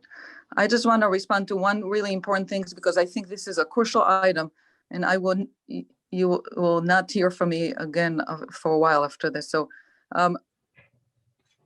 I usually do not respond specifically to other board members' specific comments. And remember, you have to address it to me. To you, I'm saying I usually do not even try to pick up on stuff and really address it. However, in this specific moment, I have to, because it is super important for me to voice the concern of what I just heard, because experience that people have in the community are not choices necessarily. I do not choose to get offended, and truthfully, I do not share with the public or even with my friend sometimes events that have happened to personally events to myself or my household or my family because of attitudes like of disbelief, dismissal, or representing it as if it is something that we have chose to have a perception on or recognition that this has happened. No. These experiences, if we do not believe people that they're having situations that are not favorable because of who they are by the basic representation of them, we will never be able to move forward with any of our equity, inclusion, and curriculum and education and all the wonderful words that have been voiced here today. Because I will tell you, I do not get offended. However, there have been experiences in this community for people of different type of backgrounds that have been harmful. So this is not a choice. It will never be a choice. We can choose not to accept it. We can choose to ignore it. We can choose to dismiss it. However, those experiences will continue to occur, whether you're part of it or not, it will continue to occur. Our part as a board is to recognize the fullness and the wholeness of our community and own it as a wholeness, and not just pick and choose what we want and call it education and curriculum because it fits our needs and represent our part of it. Thank you. Okay. I just All right. and All right. again, Thank you, I'll be Dina. gone in Okay, months. so let's go to the audience. You have Sharon again, just speak up. Karen Bossy. Karen, I'm sorry. Okay, I just want to say that, once again, this board has amazed or disappointed myself as a taxpayer, and I'm sure many other taxpayers, in the fact that all we have done is rehash old history, old animosity, and continue with it. The question is, should the ravens be eliminated, for which to me is a bad connotation. A raven means death. Is it death of our team or death of the other team? I mean, I think that's pretty strong language.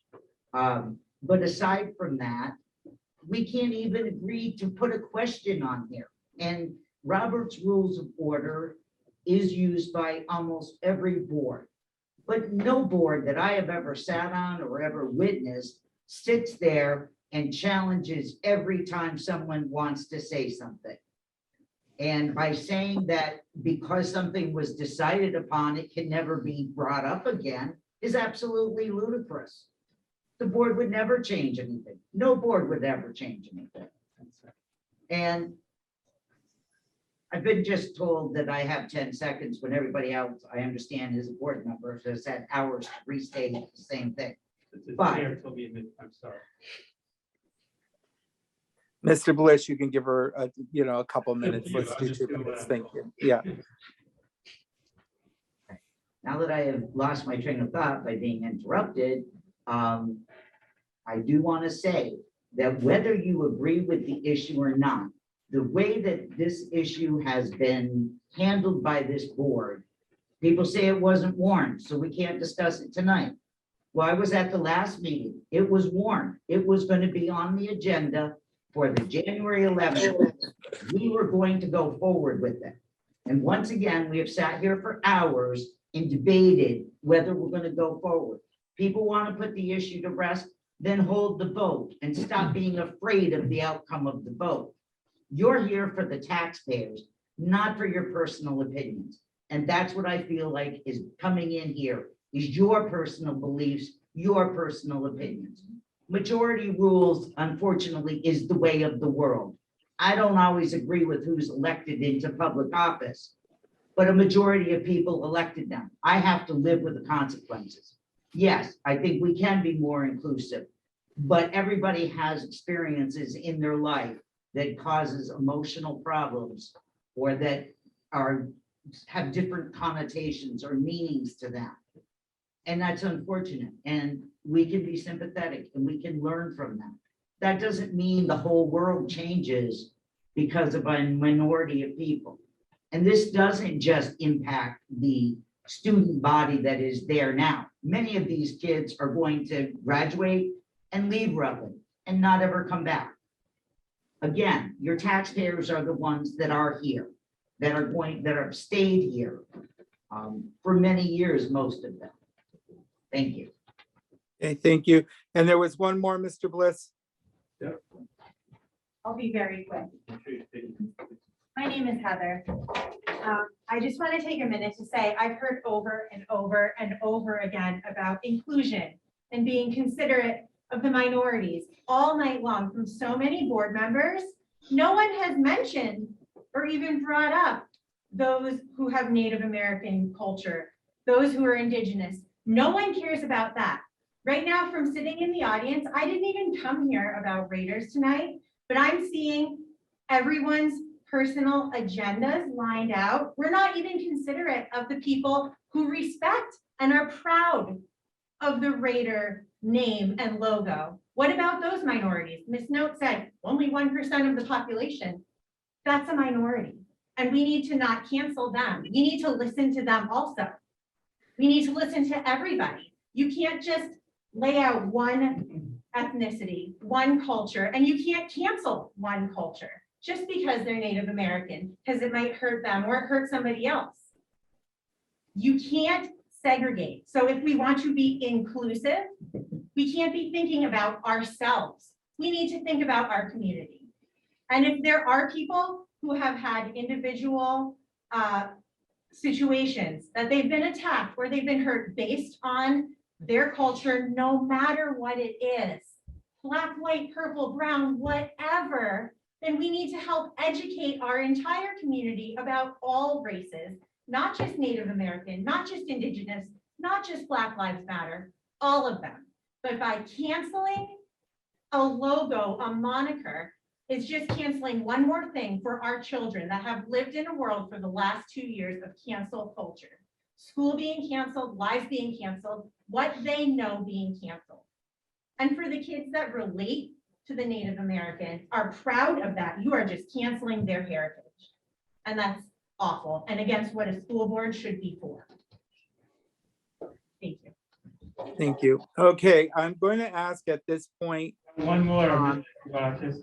What's that? Yeah, Oh, one one more. more. just Okay, because I'm sorry.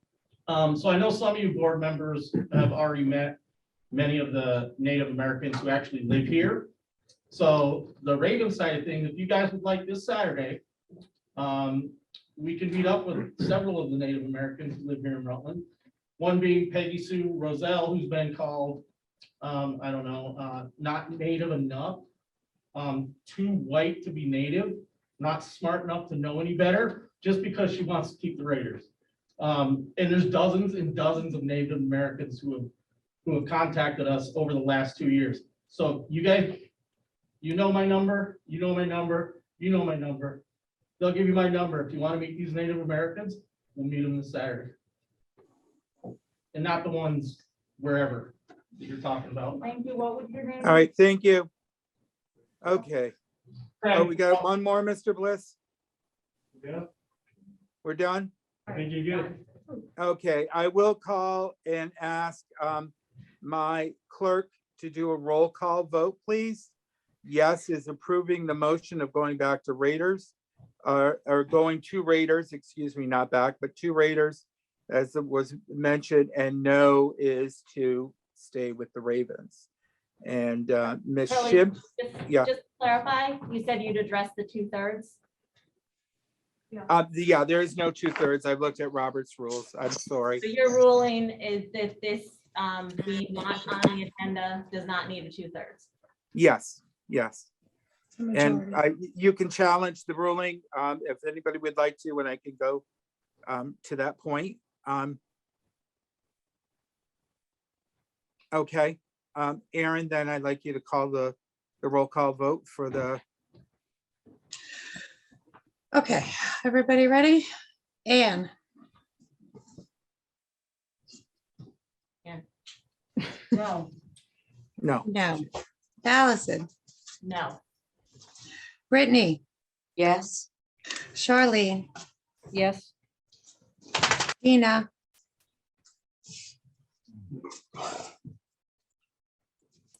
Sorry. No. Okay. Kevin, No. Trisha, Yes. Kathy, No. Stephanie, Yes. me, Aaron, yes. 5-5. And, before I break the tie, I'd just like to make two comments that I would wish that the new board coming in March would hold some community meetings like the communities have done up north. One of the things that most people came to me about with this issue was not just getting rid of the Raiders, but the lack of continuity within the connection to the history that we have, such as the Rutland Royals, the baseball team, or the Falcons, which was from the junior high program. And I will vote yes to go back to the Raiders. Okay.